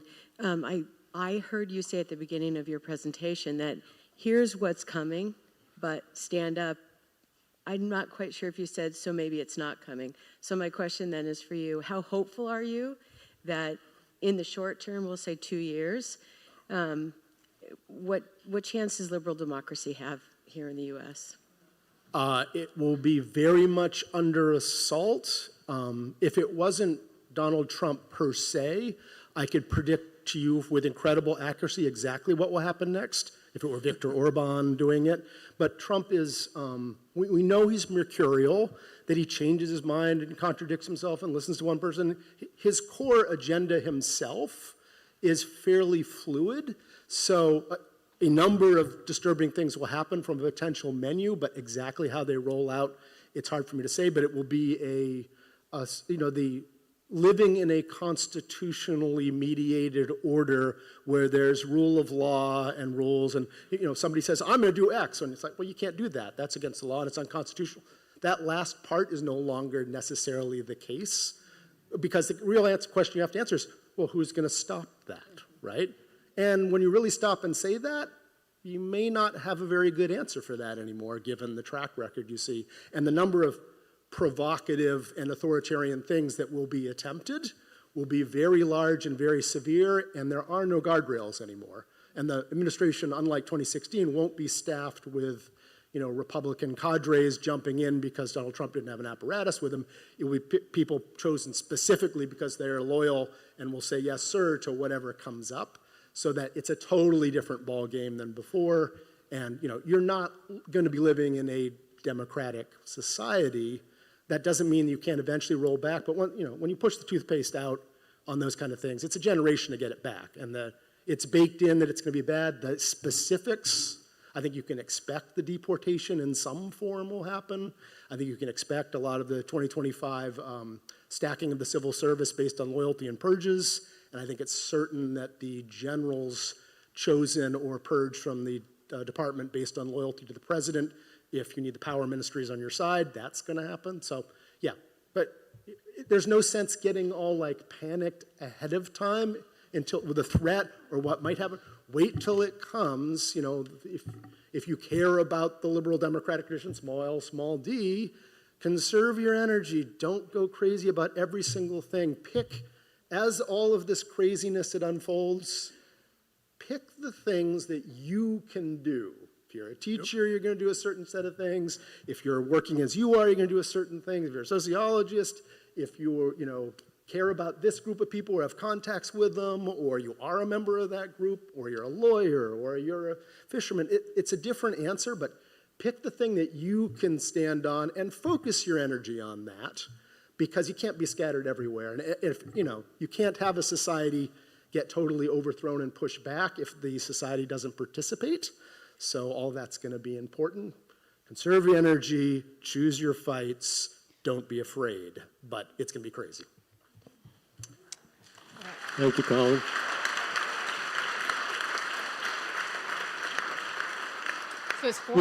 We can take a few more questions. Okay, all right, yes. Hold on, let me get over there. No, I'll hold it. I'm sorry, Damon was pointing at me. Go ahead.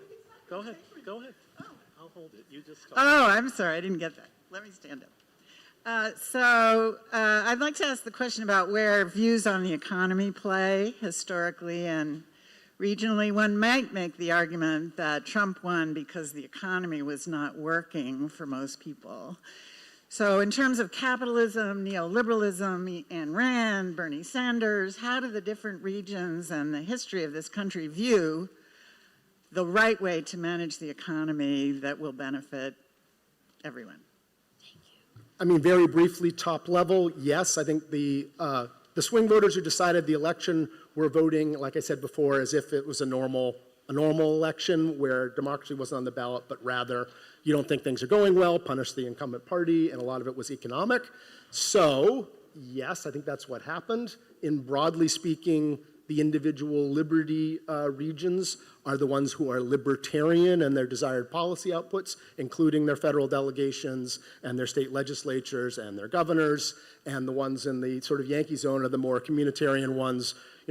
If you look at public spending, and a lot of the graphs I showed you, obesity. We also did disability and, dental problems and sleep disturbances and social vulnerability indexes and how well the federal government thinks your county can survive a sudden shock and a natural disaster.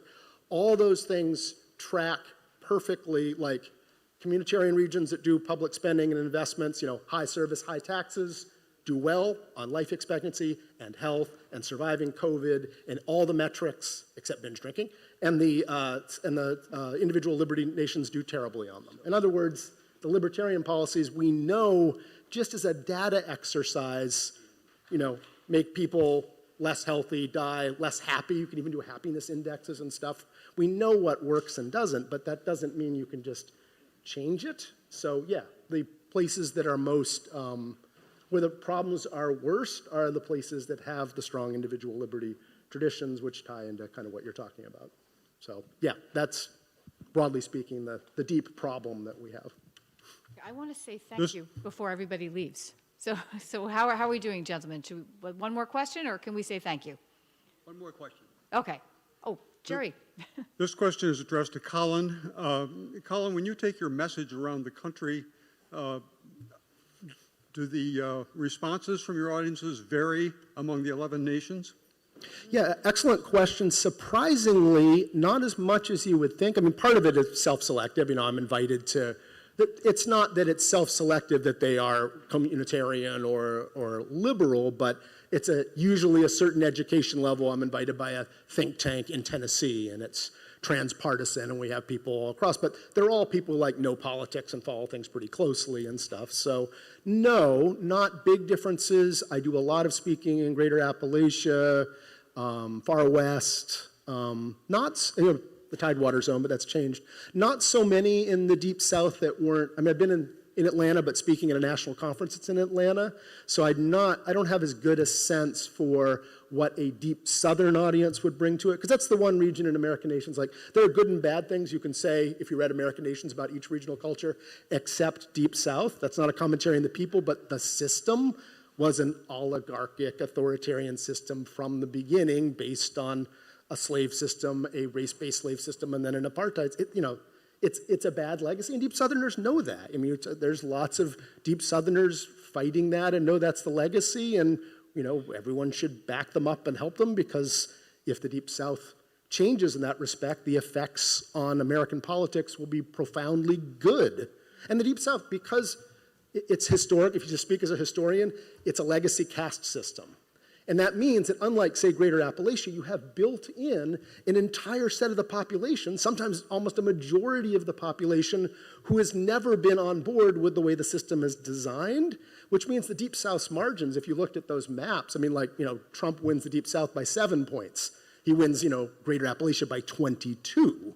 So the Deep South is actually a competitive place where things can change. You take that and you bring in, suburbanization, and you get Georgia the last cycle, right, where the Democrats won both of those U.S. Senate elections. So, yeah, do not write off those regions. And in general, I think if I were speaking to an equivalent audience to all of you in the Deep South, I think it would probably be a really interesting conversation. But I don't think necessarily hostile. I wouldn't expect. Greater Appalachia, that's my experience in general anyway, but in Greater Appalachia, they're speaking from a position of strength in those regions, so what I have to say is non-threatening, I guess you might say, too. So it's easy to be cordial when you're not worried. All right. Well, I want to, Dick, do you have a question? All right. So I want everyone to applaud our speaker and our panelists. I think they did such a wonderful job. Yeah. Thank you so much to all of you for being here. I know it was a lot of work and it was a lot of thought, and we really value your time here today. So thank you so much, and hope to see you all again. I would like to just plug our Gloucester Racial Justice Team. If you are of this community and you would like to get involved and you'd like